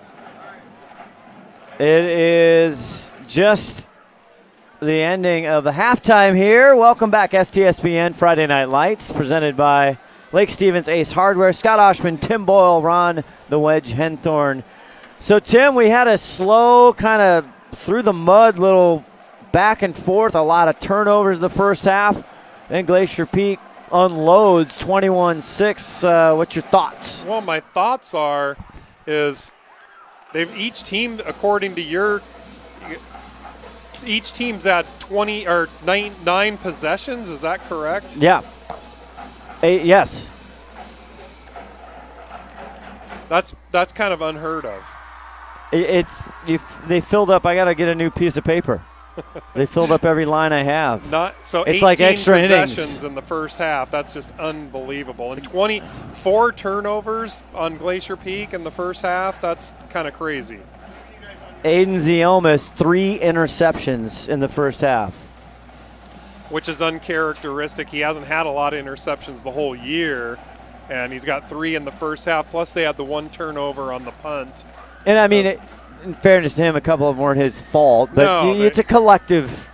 It's contributory negligence, is what I would call it. Wait a minute! What? Whoa! Hey, that is a big word. I like it too. You got to spell that for me. My goodness. So 21-6. This is actually a very important matchup here in the Wesco 4A. Both teams kind of in the middle of the pack.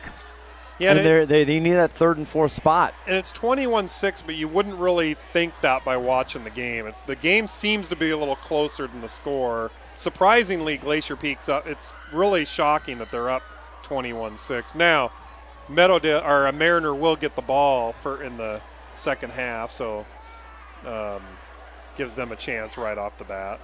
And Glacier Peak, they had a chance. They were down on the 20-yard line at the end of that first half, and that was the 3rd pick there, trying to go to Castro for Aiden Ziomas. Yeah, and they got picked off right about the 1-yard line. They marked that, and that was the 4th turnover of the game.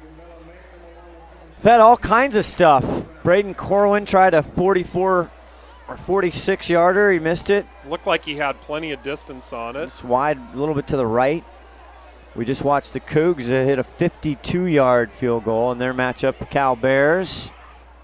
As we're underway with the second half, and it's taken right at the 1-yard line. This is Mello.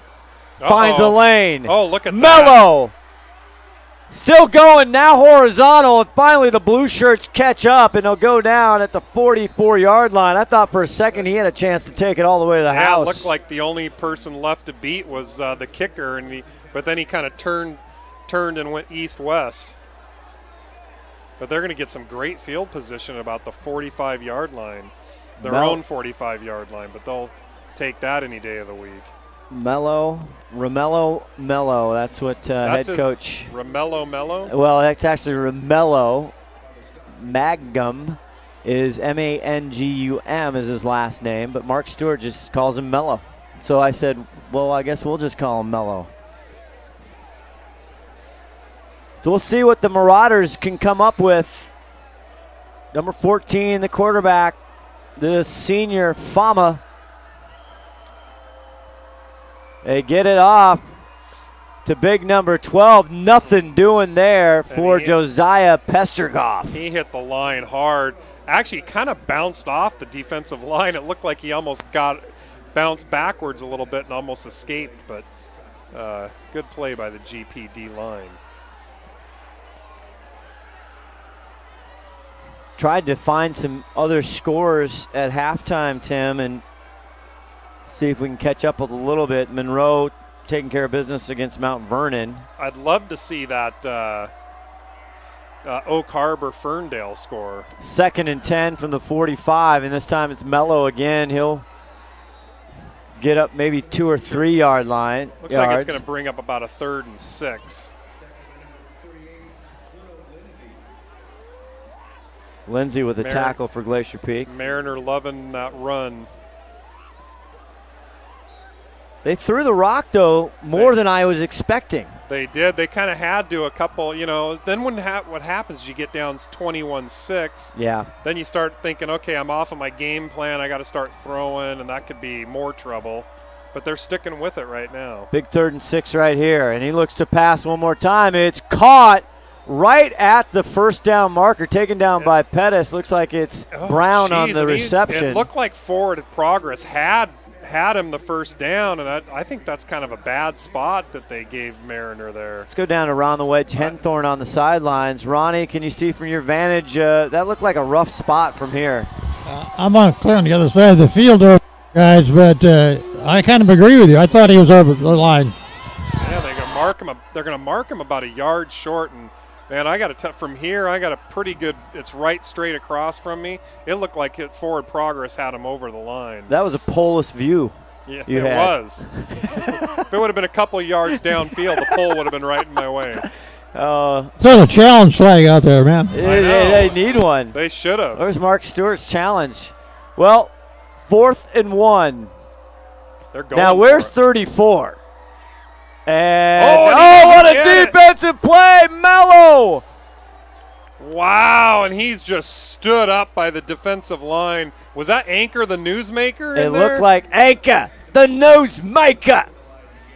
We don't have the instant replay. Along with Paul Maffey and everybody. We're home alone here. The 3-tool player has left the building. It is literally just Tim and I. The sitting in the booth. 3-tool players left like 4 times tonight. Oh my gosh! Seriously. Does he have an apartment in the city? I mean, where is he? He's down. Ron, is he down at the concession stand? Ron didn't ask us if we wanted anything. I heard at halftime. Ellen and Steve Holly, by the way, want to thank them for their Steve doing our sideline camera, doing a great job, and Ellen as well. But Ron. We'll get to you in a second here. I got more. The concession stand apparently is out of food, we heard. What's funny is they said they have cold popcorn and warm soda. Yeah, well, Kalen Briggs. On a homecoming night, you got cold popcorn and warm soda? Well, I don't even understand how that happens. Unbelievable. I mean, it's a nice crowd, but don't get us wrong. It's not like it's been, bull rushed. Yeah, exactly. The concession it's a breakdown stand. in communication. It's a failure. What do we got here? Well, second and 9. The first was a handoff to Caleb Briggs, and well played as usual. We're having tough for the Glacier Peak. Going up the middle has been very rough. We got paramedics coming into the I know. field I saw too. that. Maybe Ron can tell us what's going on there. But and paramedics coming into the stands for somebody. Yep.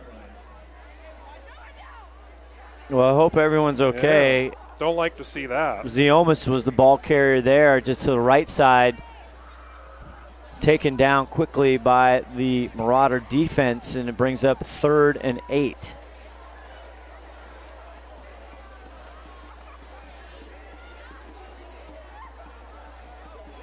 Glacier Peak up 21-6, 8:11 here to go in the 3rd quarter. Baby Z now rolls to the near side, chasing, lets it go, and it's caught by Stroop. And Stroop, who already has a touchdown, down to the 15. Still going down to the 10 or the 5. Connor Stroop. And that's a great play by Stroop. And boy, I'll tell you what, that was tight getting that ball in there. He kind of threaded the needle, and I wasn't sure if that was going to get picked off or what, but good job by Stroop to just kind of come away. Sometimes you just got to out-muscle the guy and take it away, and who wants it more? That was right in front of us. It was kind of a different way he caught that, almost like he's taking something out of the oven. Exactly, like a loaf of bread or something. 1st and 10, a huge play. 1st and goal, check that right down on the goal line. Briggs, he'll get it to Briggs. Caleb gets a corner, and Briggs almost down. He'll be called out at the 1-yard line. We wanted Caleb Briggs to get a touchdown. He turned the corner, and he had some daylight, but he just got caught right about the 1. 5'7" junior. Big fan of the Briggs family. Okay, I'm really upset. What happened? Todd Elvig back in. They are out of pizza. Oh, we were just talking about that. We were just saying they're out of everything. They're out of everything. 2nd and goal here. Briggs to the left. I told Todd was down at the concession stand. You called it. Briggs, does he get it? No! Aiden Ohsman, Baby Z, touchdown, Glacier Peak. The toddler gets into the end zone. What a fake. I don't know about this. That was a little magic. Can we still call him the baby? I mean, of has course. he moved up to toddler No, he's status? Baby Z. Baby Z. I think it's enduring to him now. See, Yeah. he starts out as a freshman. He's a baby all the way through. That's right. You can't live that name down now. It's like the weapon. A great Plus, fake. his mom's already got a T-shirt that says "Mama's." Yeah, and a sign. And it's That's right. And we're in the era of parent approved, and it's approved. I don't like this going and asking permission from the parents. Well, we love actually, the Zyolmuses. Yes, Tony came up to us in at a Pable's and let us know that she liked it, and it's okay, even though she was getting some flack. Here's the extra point here. And it is up, and it is good. Corwin's pretty darn accurate. Braden He's Corwin. just like his brother. Money. Right down the pipe. So a 1-yard touchdown run for Aiden Ziomas. And all of a sudden, 28-6. Let's go back to our predictions. Yeah, Oh, who's looking good here? See here. Nobody's looking good. Not really. 34-27. Yeah, it's. And Ron's going to lose some fan base picking Ron Mariner. is way off. Oh, and now we got lights and I mean, siren what is coming going in. on? Ron, we did don't you see like what's this. going on in the stands there? Uh-oh, what's Oh, happening? there's Ron right in front of us here. Of course, he's right in the middle of it. The wedge. Nobody gets in there like the wedge. No, What's the nobody problem, breaks Reg? through. Can you hear us down there? He's talking. He's always getting some info. He's Boy, doesn't. Is that? That's Mr. Blair he's talking to. we probably shouldn't give up his sources. No. Blair says it's just a student. Just All right, we're okay. just a student. All right, We're all back right. to. That's all we can say. That's okay. We just hope everybody's all right. Students don't matter as much. I don't know. Branson, or excuse me, Braden Corwin. Here we go. Mello. We thought he had one before. One guy to beat. And it is the kicker. And it's Braden Corwin. Chases him down and throws him out of bounds with a little extracurricular activity on top of it. And no flag. Mello wants some extra juice. He's talking there. Boy, that 2 in a row for their kick return. He finds. We got a flag down here, too, guys. Oh boy. Wow, they're all walking back too. Mello is electric. They got some great athletes there on the Marauder team, as Mark Stewart told us. Looks like this might be coming back. Yeah, I think it's coming back. Flag's on the 3-yard line. 99% of the time when there's a flag on the kick return, it's on the returning team. Generally a illegal bummer. block. Okay, now he promised me at halftime he was going to turn his mic on. Oh, the white referees? Yep. Yeah, Jim Carter. Yeah, he's a good guy. He was down there eating a Subway sandwich there. Did he get that at the concession stand? Oh, hey, by the way, I asked him about the flag. Oh, which one? Okay, so there's a new rule this year. Yeah. You remember where he's hit? Yeah, coming out of bounds, and they got to. Yeah. Oh, right. Where Evan Manis. Right. Yeah. The magnet was the magnet. Yeah. It was a magnet-like block. A brand new rule this year. It doesn't matter if you hit somebody, not with your hands, but you nail them like that, and they don't see you. That is personal foul, receiving team. He did turn personal foul on the receiving team. They didn't really elaborate, but it's going all the way back to about the 17-yard line. Wow. But that's a huge penalty because he was way down in the 20, red zone. Yeah. So that's like a 60-yard penalty. Yeah, the flag was on the 33, so it was 15 from. 15 from the 33, Okay. but that costs him about 60 yards in field position. They just call a timeout. Apparently, somebody did. Mariner, I think, just called a timeout. See, you want me off of this thing. I tell you. We're glad to have you back. And we'll take a commercial break right here. Yes, we will. STSPN. When you shop at Ace Hardware in Lake Stevens, you not only find what you need, we make sure you get the help you need too. Hi, this is Gray Eaglestead, and I own Lake Stevens Ace Hardware with my wife, Christine. We'll greet you at the door and answer any questions you have about what you need. We're all about serving our customers and our community. We support local high school sports and many other Lake Stevens organizations and events throughout the year. So the next time you need something for that job around the house and a little friendly advice, come see us. Ace Hardware in Lake Stevens. We are the helpful hardware folks. Ace is the place with the helpful hardware folks. Back here at Snohomish Veterans Memorial Stadium, Scott Ohsman, Tim Boyle, Ron the Wedge Henthorn, and Mariners going to start this one from their own 17-yard line. Oh. And he unleashes it right as he was getting hit, trying to go to CJ. Incomplete. Heston Pettis on the coverage. End around. That wasn't the quarterback there. A little trickery there.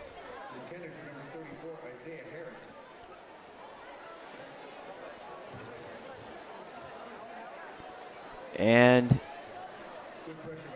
yeah, someone's taken off the field in a stretcher. This is unnerving.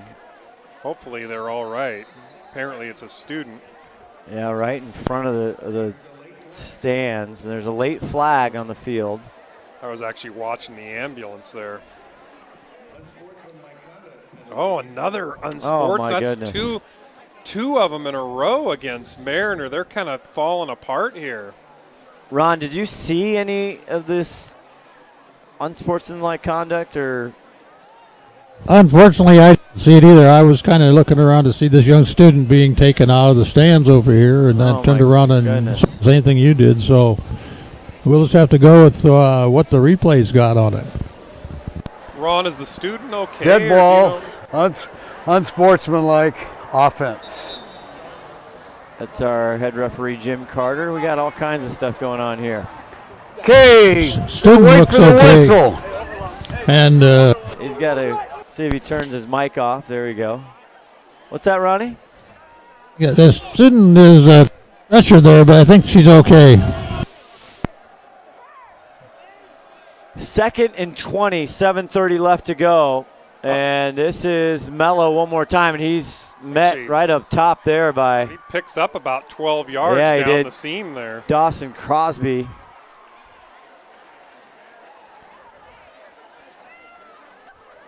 Kind of distracted here as we have a EMS truck right on the track. Homecoming night. Hopefully that young lady's okay. Looked like she was okay. Yeah.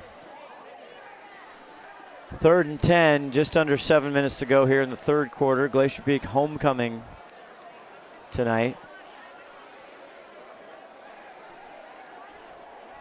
And here's the snap, and Fama looks back. Now he unleashes. He's got a nice ball. He's going for Harrison, and Harrison wants pass interference as he's trying to come back. That ball was way underthrown. They probably, if the ball was right on target, they probably could have thrown a flag, but it was way underthrown. And that'll bring up 4th down. Defender really didn't do much to warrant a flag there. Yeah, but you're right. That's going to bring up 4th and 10, so they're going to be punting from fairly deep in their own territory. Okay, I got an update for you guys. Can you hear me? Yep. Yeah. I to the head man at GP, and he says that the young lady just fainted. She's just fine. Her parents are going to come in and take care of her. Okay, good to hear. That's awesome. Thank you, Ronnie.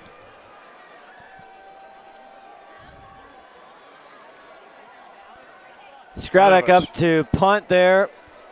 Kind of a short kick, and it hit. And Pettis there gets away from it. Heston. Boy, and Glacier Peak's going to start at the deep. It's going to be at the 41-yard line of Mariner, so that's great field position to start. Glacier Peak's going to try to close the door here, up 28-6. They score here, and it's going to be a little out of hand. Yeah. By watching the game, you wouldn't think it's 28-6, though. No. Glacier Peak's had some struggles.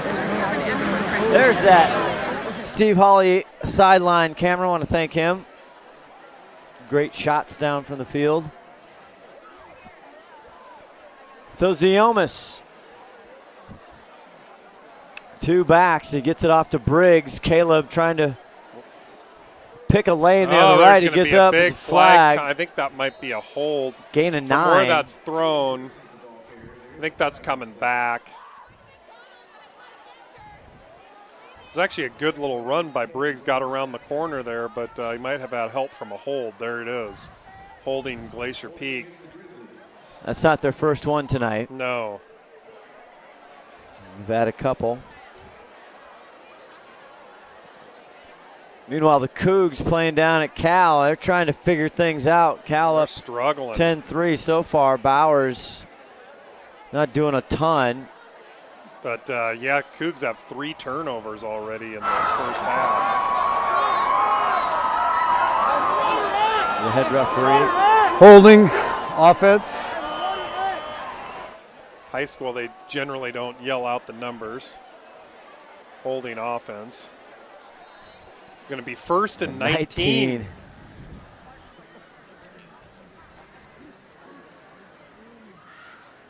Giomis, 2 running backs. Does he get it? Yes, he gets to Caleb Briggs. And Giomis out leading, and he's popped and flips over. Ends up going end over end. That was Tyrell Waverly on the tackle.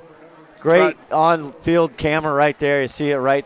Caleb Briggs coming right at you. Kind of got his legs taken out from him. Second, he definitely picked up a couple there. They're still saying second and 14 is what they're saying now.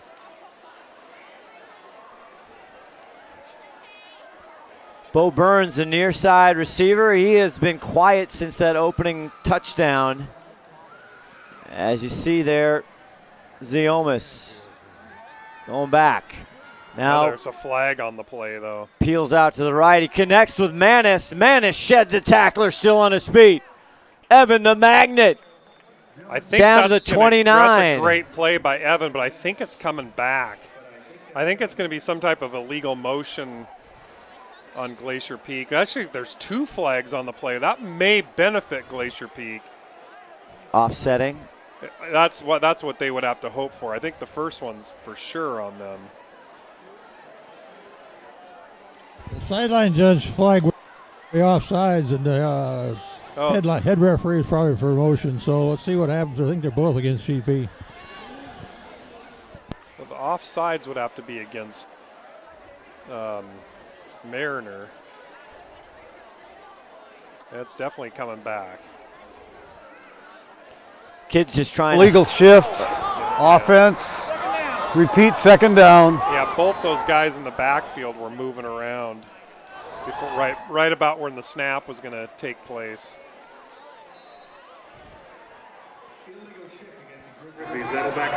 Well, there you go. 2nd and 19. Now at the empty set is Giomis. They only rushed 3, so he's got time. Now he moves his feet. Still thinking about it. Tucks it. Now he's going to run. And he gets out of bounds around the 39. Almost a late hit out of bounds. He picks up some great yardage. When he improvises, right, he seems to be at his best when he improvises and he's kind of going off script a little, you know. It's just like we talk about Russell Wilson. Yeah, exactly. You know, he's best when he's just playing in the backyard and making stuff up. Just let him play some street ball, and it's when it seems to be the most dangerous. And it's harder on the defense too. They don't know if the pass is coming or if he's going to be running. Manageable 3rd and 8 now, though, from 1st and 19. They started at the Marauder 41. Here's Giomis. Flips it out, and it's caught by Castro, but not enough for a first down, not even close. Leave him at 4th and 4 or 5 maybe. See what this is 4-down territory typically for Glacier Peak. Going to call it 4th and 6th.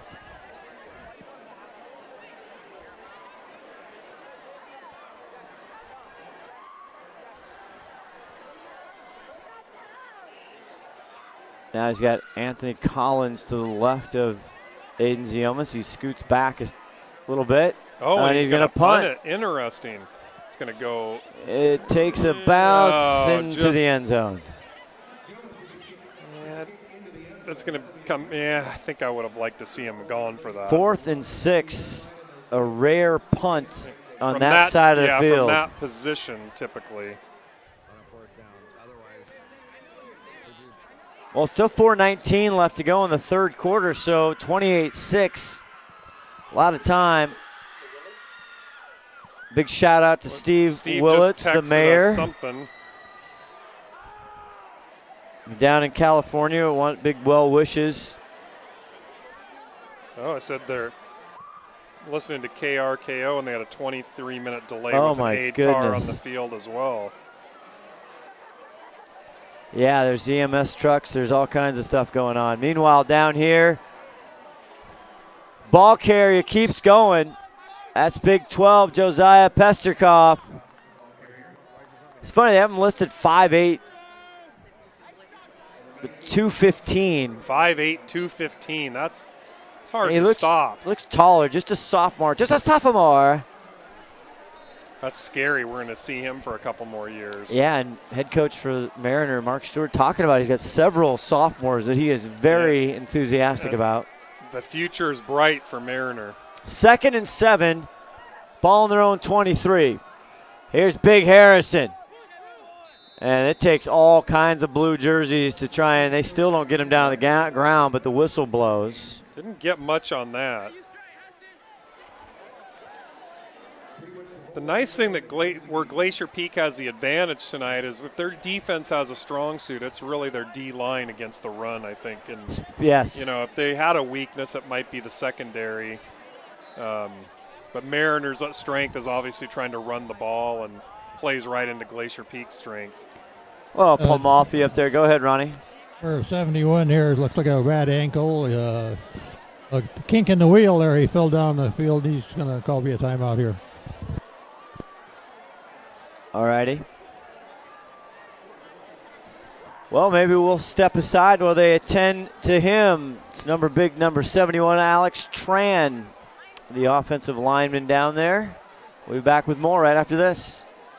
When you shop at Ace Hardware in Lake Stevens, you not only find what you need, we make sure you get the help you need too. Hi, this is Gray Eaglestead, and I own Lake Stevens Ace Hardware with my wife, Christine. We'll greet you at the door and answer any questions you have about what you need. We're all about serving our customers and our community. We support local high school sports and many other Lake Stevens organizations and events throughout the year. So the next time you need something for that job around the house and a little friendly advice, come see us. Ace Hardware in Lake Stevens. We are the helpful hardware folks. Ace is the place with the helpful hardware folks. Back here, Scott Ohsman, Tim Boyle, Ron the Wedge Henthorn. Getting word again from Steve Willits. He's listening to KRKO. Now, Steve's down in California, but he's listening to the Everett game. Marysville Pilchuck Everett, I believe. And the young man with an EMT truck coming down, they had a long delay in that game, so I hope they're okay. Yeah, both games have had EMT trucks on the field. Well, now this one, it's just about to start drive away. You can't see it on your screen, but 3rd and 6 for Mariner. Screen pass over there, nothing doing. It's going to bring up 4th down. A big pursuit, Heston Pettis.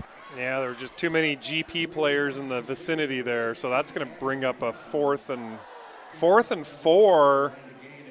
But now you're at the point at 240. You're going to have to start thinking about, I got to go for these because there's just 28-6. You're running out of time. Yep. So I wouldn't be surprised if you see him go for it here, even though they're only on the 20. Are they on the 26-yard line? They brought in the kicking football. Yeah, they brought in the punter. So they're at the 26-yard line. That says 36. Yeah, the scoreboard is not. The scoreboard is not good. Ooh, short kick. Back. Oh, and he's going to run it. Crosby. That's Crosby. Yeah. He's going to get it right at the mid stripe. So great field position for Glacier Peak.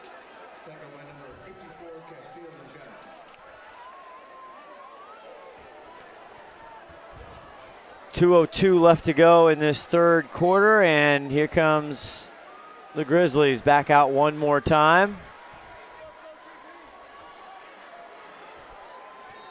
Number 54, Titus Walters. There, the offensive line. Colin Weens. The big boys up front making it happen. Anchor Graves, of course. 1st and 10 now at the 50-yard line. And Ziomas is off. Oh, he might be gone. He has some room out of bounds around the 25. Little read option there. And he was keeping that ball all the way. Another big run. He is tearing up the yardage here for Aiden Ziomas, the leading rusher on Glacier Peak's team. By a landslide. Not even close. Big pickup there. 1st and 10 now on the Mariner 30. Gets it off to PJ. Or excuse me, John Paul Anderson. Tried to cut it back up. Not a lot there. Bring up 2nd and 9. Minute 33 in the third quarter. Third quarter's gone by pretty fast. It has, but hey, you're going to jinx it. You said that before. Oh, that's true. Take that back. It's dragging.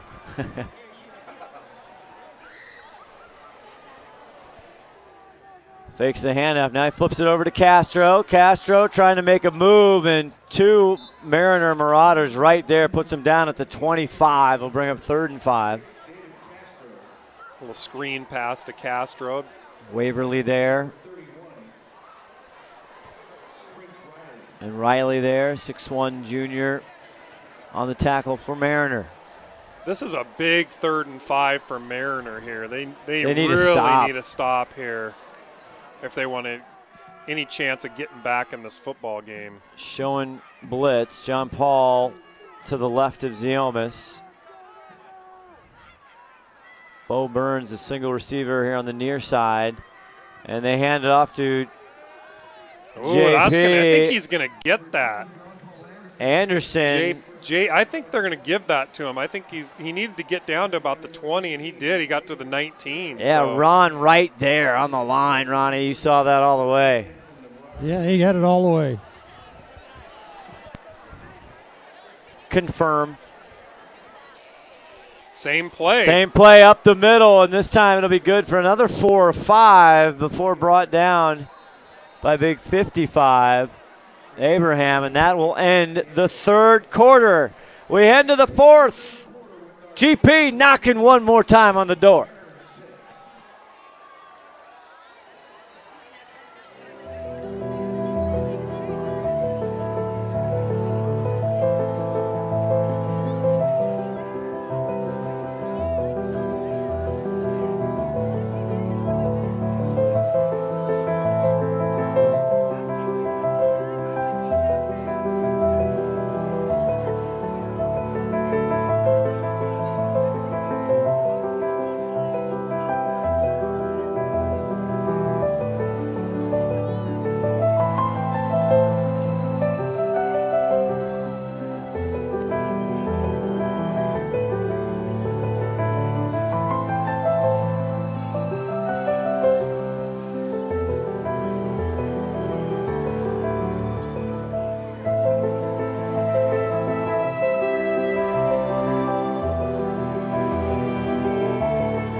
Start of the 4th quarter here. Glacier Peak and Mariner, a 4A Wesco showdown here. 28-6 Grizzlies. They're saying 1st and 4, but I think that really means isn't it 2nd and 4? It is. As you give it to Henderson, he does, and good pursuit on the far side there by Abraham. Yeah, I don't think he got anything on that. That kind of read zone there. He kind of held it there in the breadbasket for a while. Delayed play there didn't do him any favors. If you're a Mariner fan, you got about 11 minutes and 55 seconds to really turn the corner here. They need 6 points on the board for the night, and that's just not going to do it. Nope. They gave Blake Stevens a heck of a battle, actually, and then until they pulled away, they overtime lost to Cascade. Mark Stewart in his 3rd year. Here's Glacier Peak. 3rd and 4. Down to the 13. Ziomas finds that just enough, and he's right at the 1st down marker. I don't know that they're going to give him that. They're showing 4th down. He's going to be about a yard short. Yeah, what do you do here, Tim? Well, you could put it away with a field goal, make it 31-6, and just make them have to score that many more. I think I kicked the field goal from here. It is 4th and 1, but I don't know. I think I'd like to get 31 on the board within the 4th quarter, and you're up by 25 points, and you got to make them score 5 times or 4 or 5 times at least. Braden Corwin out with Evan Christie. Boy, the Cal Bears threatening to score one more time with 4 seconds left in the second. The kick is up and it's blocked, and they fall on it. I still like the play. I mean, I think it gets blocked, but I still like the call. You get the 31 on the board. Big 51 Manyweather there with the block, 6-foot senior, and at least that might give Mariner a little bit of something to feel good about as they start. Definitely a morale boost there, blocking the kick. Yeah, with just under 11 to go here on this Friday night.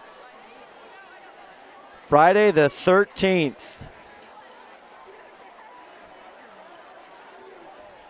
Now, are you superstitious, Tim? Not really. You'd stay on the 13th floor? Well, there is no 13th floor. Mello gets up to the 25. Although when you're in Europe, they do have a 13th floor. But in America, they don't have that. They don't care about much in Europe, do they? They don't. Everybody smokes in Europe, too. That's what you're telling me. Everybody. My daughter's in London right now. She's probably going to come back a smoker. No, just kidding. Well, who knows? No. Who knows? She's actually such a rough gig over there. She's in Paris this weekend. Oh, that is rough. Yeah, it's just. I feel bad. Yeah, you should. 2nd down and 5. They get it to Mello one more time on the right side. It's nice close. yardage. Now a late flag. Oh, Josh Erling has been chirping something. I see his arms out on the last play as well, number 19 for Glacier Peak. See what's going on here. I think it's going to go against number 64 on Mariner. Little extra play. Yeah, that's what you call a frustration penalty if it goes on Mariner. That's the offensive lineman and punter, Skrabek. Personal foul, and it does go on Mariner. They were going to be right close to the 1st down marker, and the only thing that did for Mariner was stop the clock. Yeah. Genius. Genius. Exactly what they didn't want here.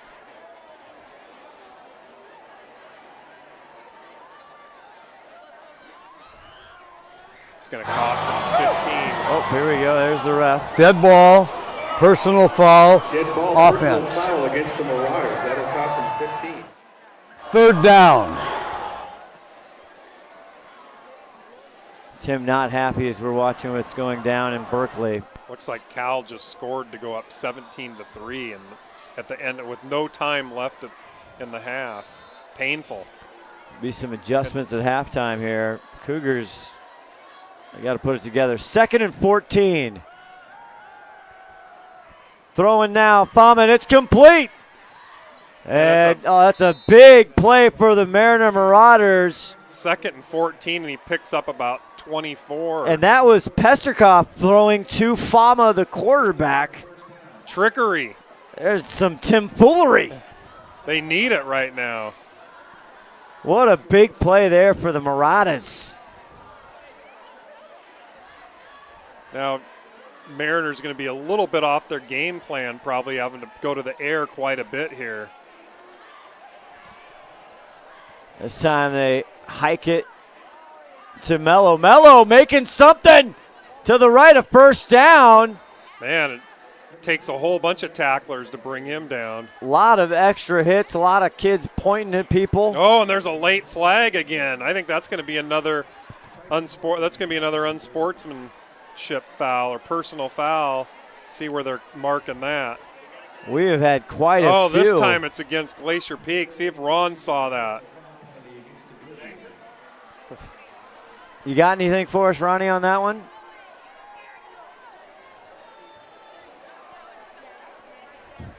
He's gone dark, Ron. Ron Henthorn, the wedge. Can you hear us, Ronnie? Yeah, I can get you right now. I couldn't see anything. There's too many people between me and the what? play. That's never stopped you before. Come on, man. It's the other side of the field, man. That's a painful one for Glacier Peak. I didn't see it. Couldn't see it from here.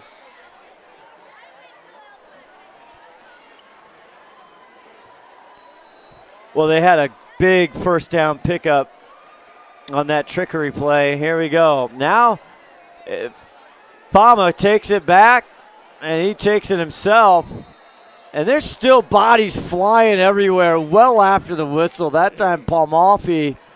I think there's a lot of testosterone and anger going on down there. There's a lot of juice. If you haven't heard, number 2 Clemson falling in the Carrier Dome in Syracuse. I think it's the curse of Friday the 13th, and the Cougs look like they're in real danger of getting upset here by Cal. That is going to put the rankings and everything in a blender. Yes, everything's going to be in a tailspin. God. Second down and 10 yards to go. Fama going deep. He's got CJ. Too much. Too much, and Evan Manis kind of gives him a little shot right when he's about to throw it, and had some good pressure on him. Good coverage there. Nathan Aganaga, number 3 on the coverage for Glacier Peak. It's a great name. Just never get used to that. I know. I can say it all night. Aganaga. That was excellent, by the way. Got a new light in the booth tonight. The 5-tool player, although he was down to 3 tools, but we degraded him for leaving the booth too many times. 3rd and 10. Oh, look at that. Still going. Mello with the ball, and he's still, and Anchor's trying to pull it out, and he finally does. Is there a whistle? And Anchor's going out. Now there's a flag. There's a lot of... Pesterkoff is getting some business. And now coaches have to come out. See who they're going to... They can throw that on either team. See who that's going to go against. You can see the... And the captain there, Anchor, the newsmaker. This is not the kind of news he wants to be making. Here we go. As you can see the breath, it's getting nice and chilly. Chilly in the mid-40s here on a fall evening. And Anchor's be coming out as you see him. I think that might have been against him. He was backing him up and kind of threw him back a little, see what they say. We know it's going to be a personal foul. Personal foul, Glacier Peak. This just in. You called that one. They're both kind of antagonizing both sides. They're getting chippy. Yeah. And again, once again, this ball game just slows right down to a screeching halt with 8:24. There's over 4 or 5. A lot of turnovers, last count. A lot of personal fouls. They're still talking about it too. I think what they got to do is figure out where that's going to be marked at from. Right. I think that's the only question about this. High school rule here. It's like the Cubs national game last night. 4.5 hours. Yeah. Can they throw him out of the game for that? Can they throw him out of the game? Probably not for just that. I don't. If he starts getting chippy with the ref. How many? But can he get personal, unsportsmanlike? Can you get multiple? Do they do that in high school? I don't know. What do you mean? You're asking me? I don't know. They change the rules every day in high school. Yeah, but you are the rule book. I think he's still. Well, he's got his helmet off.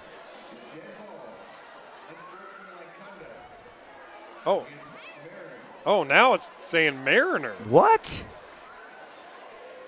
So that's why. Here we go. Here we go. I think Jimmy Carter, yep. Dead ball. We got dead ball. Personal foul. Against the Grizzlies. We got dead ball. Unsportsmanlike conduct. This way. The Marauders again. Offset. First down. Offsetting penalties. A personal foul on Glacier Peak and an unsportsmanship like on Mariner, and they offset. What a break. Wow. So it should be play over in theory. No, it's. What's that, Ron? It's. Oh, we can't hear you, Ronnie. It's first down because he made the first down before the penalties. So the chain gang, man, they're looking at their GPS like, where in the heck am I going? If they're wearing a Fitbit, they got like 10,000 steps right there. It's a workout. Glad you guys got it sorted out there. Kind of confusing down here. It's a little confusing, and I don't think the refs have it sorted out. They're still talking about it. One of the setbacks of high school football is when there's a flag, it just drags on, and they talk about it and go back and forth, and you got players sitting down on the field. I should have brought my sleeping utensils. Sleeping utensils. Jimmy had to go over and explain it to Mark Stewart over there too. Yeah, you got to explain it to both sides, and here they come to Nick Bender. And man, didn't they? They already announced it once. Every time this happens, you know, I hearken back to that fall cool night in the Skagit Valley where Glacier Peak played Mount Vernon, and they ended up that game was like 8 hours long. I know they lost. At that point, Glacier Peak used to have the most untimely penalties, and they ended up losing that because of a penalty. Do you know what I'm talking about? Oh, I very much know what you're talking. That was our first season. They went up on the road to Mount Vernon. Should have easily beat Mount Vernon that year. I think they made a training film that night for officials, what not to do. Okay, back to some high school football. The clock starts, 8:14 left. Fama, he's going deep again. He's got CJ open. They just can't quite get the timing. Akanaga right there with him. They kind of both fell into the long jump hit. Did you see that? I did. Luckily, that's some soft sand over there. Well, you know, track season's around the corner. Not quite, but it'll seem like it. Well, you know. It'll be here before I was thinking about, you know, the great, get a little teaser. Maybe we can get some of the bumper music in a couple weeks or something, Todd. But the great podcast, Something About Nothing, coming up here late October. You could talk about the Olympic sports that you love, Tim. Oh, yeah. Yeah. I'm a big fan. Yeah. I think that'll give us more of an international flavor. Harrison up the gut, and he is met quickly by Glacier Peak defensive lineman. Speaking of international, you see in the Holt there with the tackle. The U.S. soccer team doesn't qualify for the World Cup. It's unbelievable. I'm not a soccer guy. I am every 4 years. And well, I like the World Cup. Yeah, the World Cup's great, and now we don't get to watch them. It's like that's a real setback to the soccer community. It's a real setback. According to the people who know anything about soccer, it's unfathomable that the U.S. is as bad as they are. Yeah. I mean, we lost to a country that had like 5 people, and we have 330 million. Or something, or Trinidad? Or did you say Travago? Tobago. Oh. Trinidad and Tobago or Tobago.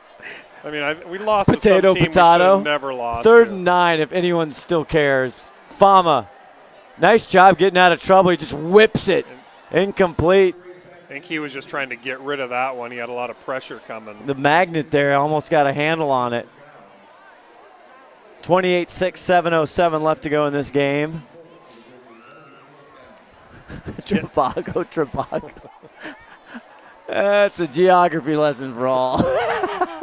No, it's Trinidad and Tobago. Yes, you're right. See? Yeah, see? Did you say that before? I did. You accused me of saying a different name. Well, that's like the Hotel Travago or whatever. Yeah. Hey, they're prepping here on ESPN. We got in the booth going Washington, Arizona State tomorrow. Your team, my Arizona alma mater. State, but you'll be rooting for the Huskies, which I just can't get my head around that. I'm horrible. It's terrible. I don't know that I will. 4th and 9. Fama's getting chased. Erling! Oh, he strips the ball! And it's Glacier Peak football, Josh Erling. And he's all over him. Erling's been everywhere tonight. I think he wants a T-shirt. I was going to say, does that get him a tee? And he strips the ball. That could be a game. That's a game that could have closed the door on this game. So he might be eligible. Put him up. Put him on the board. Ronnie, you have any? Can't Walk get faster. Get this game over. Oh, I see. Ron, the wedge Henthorn, 2nd and 3, they're going to say, for Glacier Peak.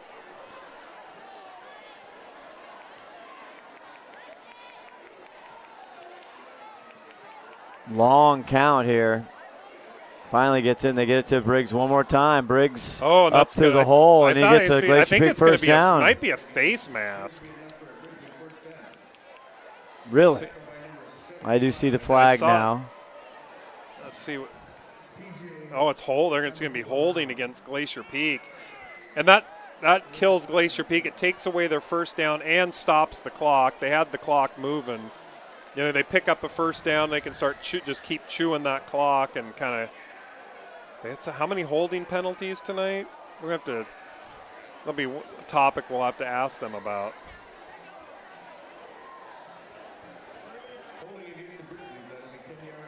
That's got to be their 5th or 6th holding penalty. Yeah, I feel like they still aren't in their typical 12 to 16 per game that they were for many years. That's right. Austin Scriver, the center. He's done a good job this year snapping the ball. That was an issue the last couple of years, and Austin's coming in.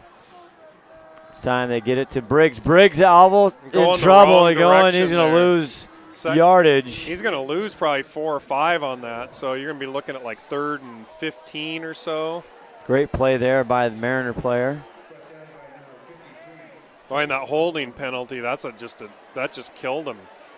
Gorham with the tackle. 6'5", 265. Senior for Mariner. Big boy.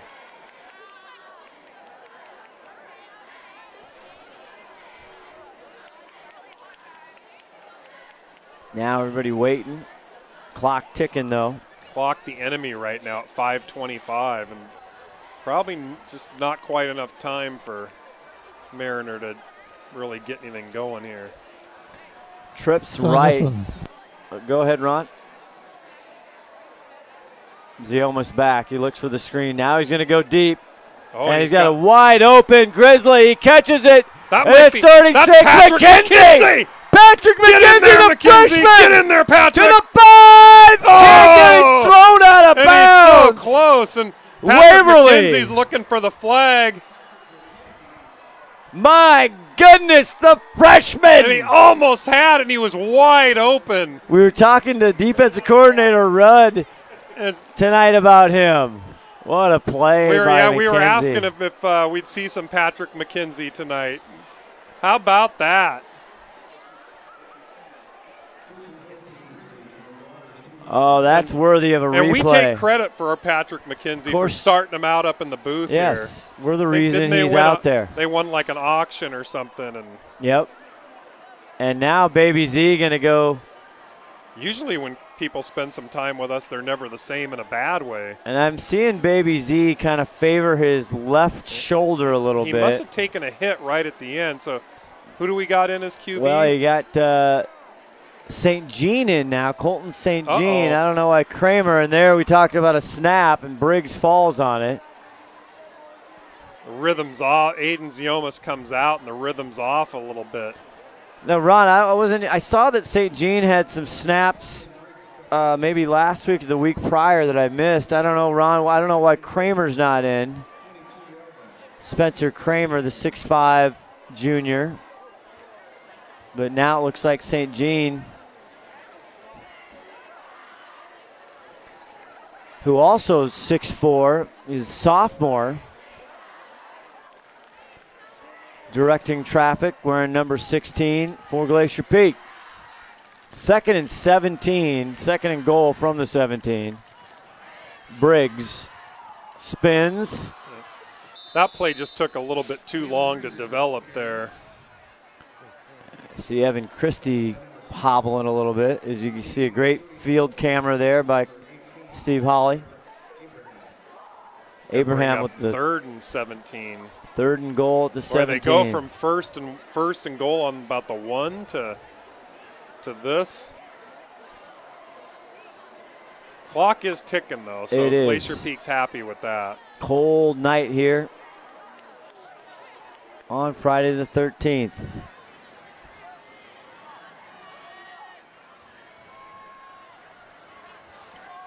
There's the quarterback. He's going to go for Evan Christie, who was hobbled in St. Jean. 4th down. Now, do you put the 3 points on the board here is what I think you do. Yeah, you see if Corwin can punch it in. It looks like he's coming out, Braden. This one's going to be a little shorter. This should only be about 30. We'll see where they mark it.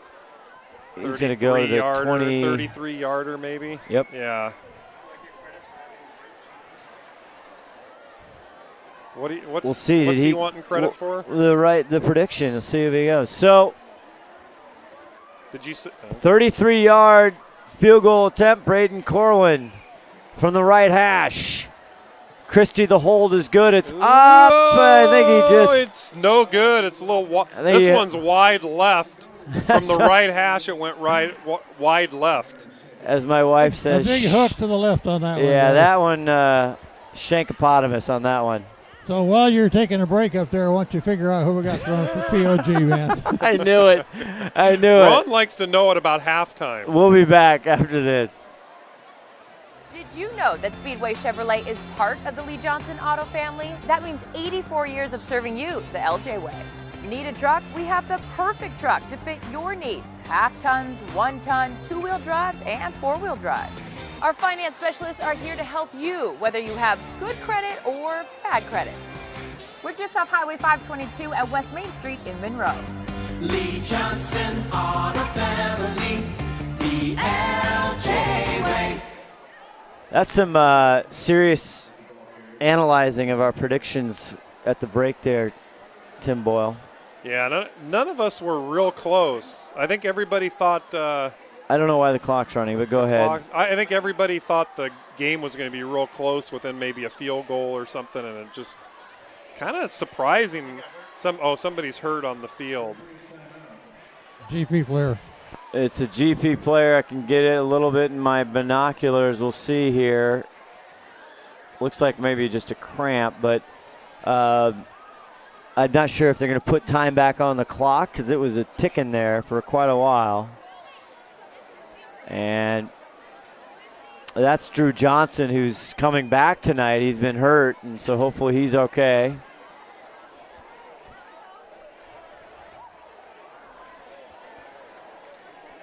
Oh, yeah, Drew Johnson. How many games has he missed? Not sure. Banged up a little bit before.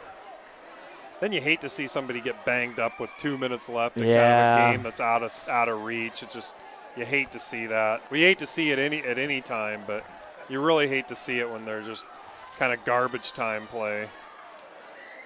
Now looking for a time. It looks like that Glacier Peak trying to get a timeout. Should be a flag where they had 12 men on the field. Harrison got a first down and a couple yards more, the big fella. And Glacier Peak had 12 men on the field, and they were trying to call a timeout, and the refs didn't see that. Wow. Got away with one. They should have pulled Aaron Rodgers on him. They should have.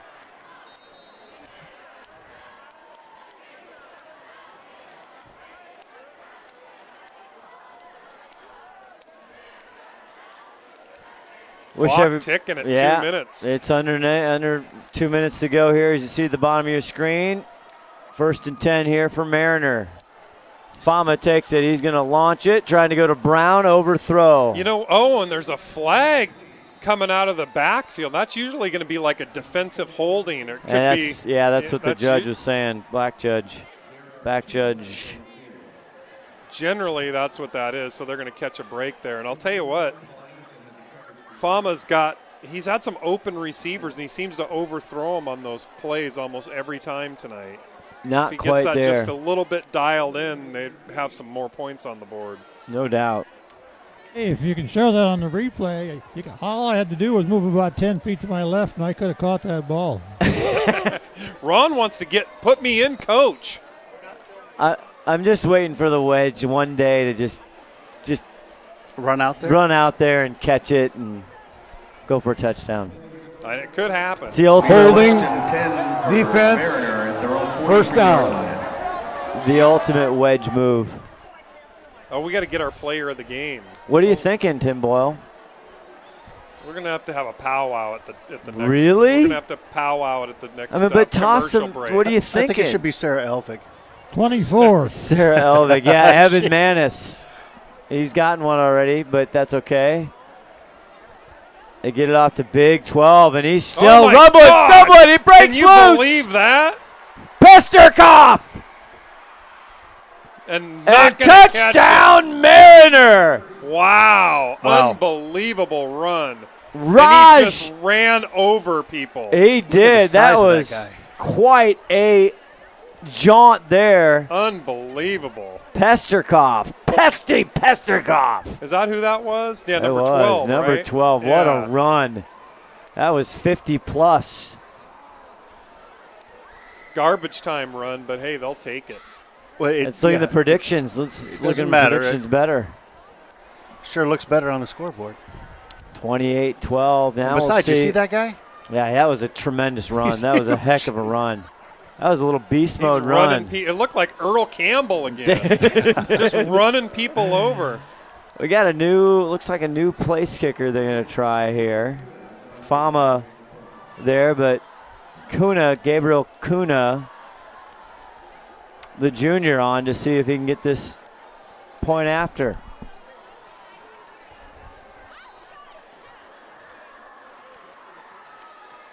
Fama looking for the hold. It's up the lefty. Little chip shotter. And it is good if there's no flags. 28-13, back with the last part of this game after this. We are all frustrated with the high cost of heating and cooling our homes. At GNS, we are completely changing the way you keep your home comfortable. Our Mitsubishi ductless heat pumps allow you to control the temperature in each room separately, all of which can be controlled from your smartphone or tablet. Because we are the mini split experts here in Washington, we can design a perfect system for you, one that will save you a lot of money on your utility bill. Call GNS Heating, Cooling, and Electrical today or visit us at gsheating.com. Back here live, 1:35 left in the game. Our player of the game, Speedway Chevrolet player of the game, is going to be Tim Boyle. Baby, don't call me the toddler Z. Okay, don't be blaming us for the scoreboard. We pull that in from the score booth, and they are not hitting enter, so the score is actually 28-13. Well, that's correct. what it says up. But okay, I see. What yeah, you're the scoreboard on the bottom. 28-13. We are connected magically to the scoreboard operator, but they need to press the enter button. Hit return. Yeah, return. So, Ron, did you catch that Baby Z player of the game? He hasn't gotten one this year, and he should have gotten a couple, but we've spread it around a little. He definitely deserves it tonight. You don't think I gave him one already? Not sure. Maybe it was last year. There's just a rip of a kick there, and Castro takes it back out of bounds. A lot of Marauders Late still hit coming. out of bounds there, but they're not going to throw the flag. He's him up. Patrick McKenzie received one vote for player of the game. Did he? Yeah. Well, also he didn't get enough first place votes, but he was in the running. I mean, well deserved. Sarah Elvig. Yeah. We'll give it to Jake. He's probably down there rooting. I was going to give it to Todd, but he left the booth like 7 times listen, tonight. I had to replace batteries. I had to go down and check for pizza. He's so busy. He had to find a second place, a second home. See who's out at quarterback here with a $1:30 left to go, and it's St. Jean again, number 16. He's a big kid. Yeah, 6'4". The backups are 6'4" and 6'5". That's ridiculous. Is he on the hoops team? Man, I should be.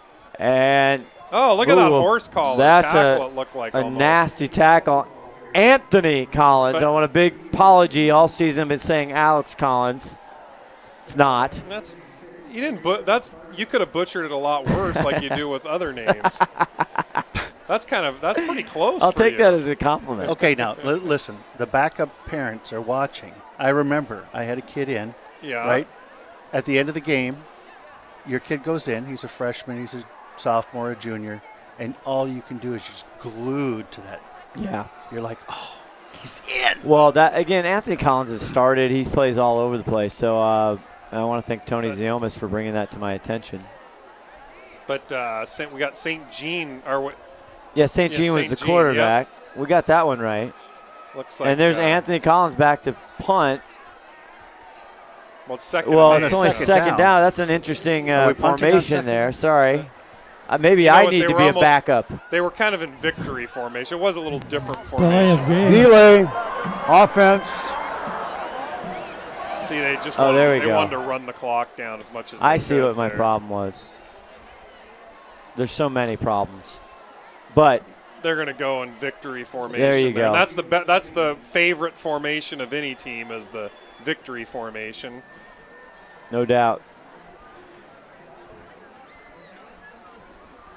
So Glacier Peak, they will head to Goddard Stadium next Friday night and take on the Kamiak Knights. Now Glacier Peak's the front runner for that third position because they've beaten Jackson, they've beaten Mariner, and they've beaten Cascade, and those are all the kind of the four teams that are vying for that third and fourth spot. So Glacier Peak kind of almost ensured themselves at least the fourth spot at the very minimum, but a really good shot at number 3. My question is, what does that do for them? Because isn't it both 3 and 4 go to Kinko?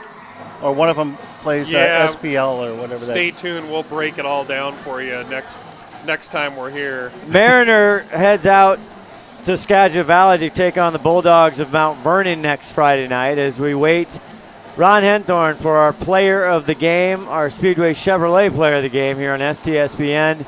Aiden Baby Z Ziomas. Look at the wedges down there yakking it up with the head ref. He's talking thanks, to Jim Carter. He's grabbing the body pack, I'll bet. Yeah, that's exactly what he's doing. I wonder if he was asking him about that call. I asked him about it. I know. Oh, okay. Well, I don't count. No, but the wedge was down there, so it seemed like a pertinent question. Yeah, he probably didn't hear us talk about calling it or what the new rule was. See if the wedge can get in there and grab Baby Z. Oh, number 2 just kind of came flying through the crowd there. Well, for Glacier Peak, this makes it feeling a little bit better about themselves. They were beat up and had some struggles there. A lot of credit there to Monroe and Lake Stevens. They are obviously the cream of the crop right now in the 4A. Yeah, everybody knows 1 and 2 is pretty much sealed up. Now, the end of the year is going to come down to at Monroe. That's going to be a huge game. I think I like Monroe this year to finally get revenge. Oh, here we go. Let's go down to Ronnie with our Speedway Chevrolet player of the game, Aiden Ziomas, number 1, the quarterback. Hi, Ron Henthorn down here with Aiden Ziomas. Aiden, quite a game tonight. Got a back and forth couple of places, a few turnovers, but you ended up pulling out the game and ran a great show out there tonight. How'd you feel about it? Thank you. I feel good. Things didn't start the way I wanted in the first quarter. I just made a few mistakes. Just things weren't just going my way. But I think my team really rallied around me and they helped pick me up, which built my confidence. I think we were able to come back and make an improvement in the second half. And I just really thank my teammates for when they see me down, they pick me up. Well, they did give a good job giving you up. You had some help out there from Manis and the rest of your team, and they made some nice receptions for you, too. Yeah, I just want to say shout out to all my receivers. They're all played a great game, coming up with big catches, and just we have so many weapons out there that it's easy. I can go anywhere with the ball. Did you get bumped up a little bit there at the end? I'm sorry, what? Did you get hurt a little at the end? I just got a little stinger in my arm, but I'm fine. The coach is just trying to rotate some people in. That was probably a good time to do it. They didn't need you right then. Okay, Chevrolet player of the game. I got this T-shirt out here. I want you to hold it up in front of you, kind of face up that make sure you camera. tell You him know the he's- routine. You've been here before. Tell him he's going to get another one because that's just for show. That's a placeholder, All right, team. hold it up there. There it is. Aiden's Youngest, Speedway Chevrolet Player of the Game. Thank you, man. Yeah, thank you. I appreciate it. All right, thank you. All right, thank you guys. Goodbye. Goodbye. Ron. He takes his shirt away from him. Get him. I love that guy. Get him. We need to get Ronnie a heater. It's freezing out down there. That is so great. Aiden Ziomas. No one does it like the Wedge. Nobody. 28-13. Grizzlies come away with a 4A win. For everybody, I want to thank the Hollies, of course, Ron the Wedge Henthorn, the 5-tool player, Todd Elvig, and Tim Boyle. Good to be back with you here.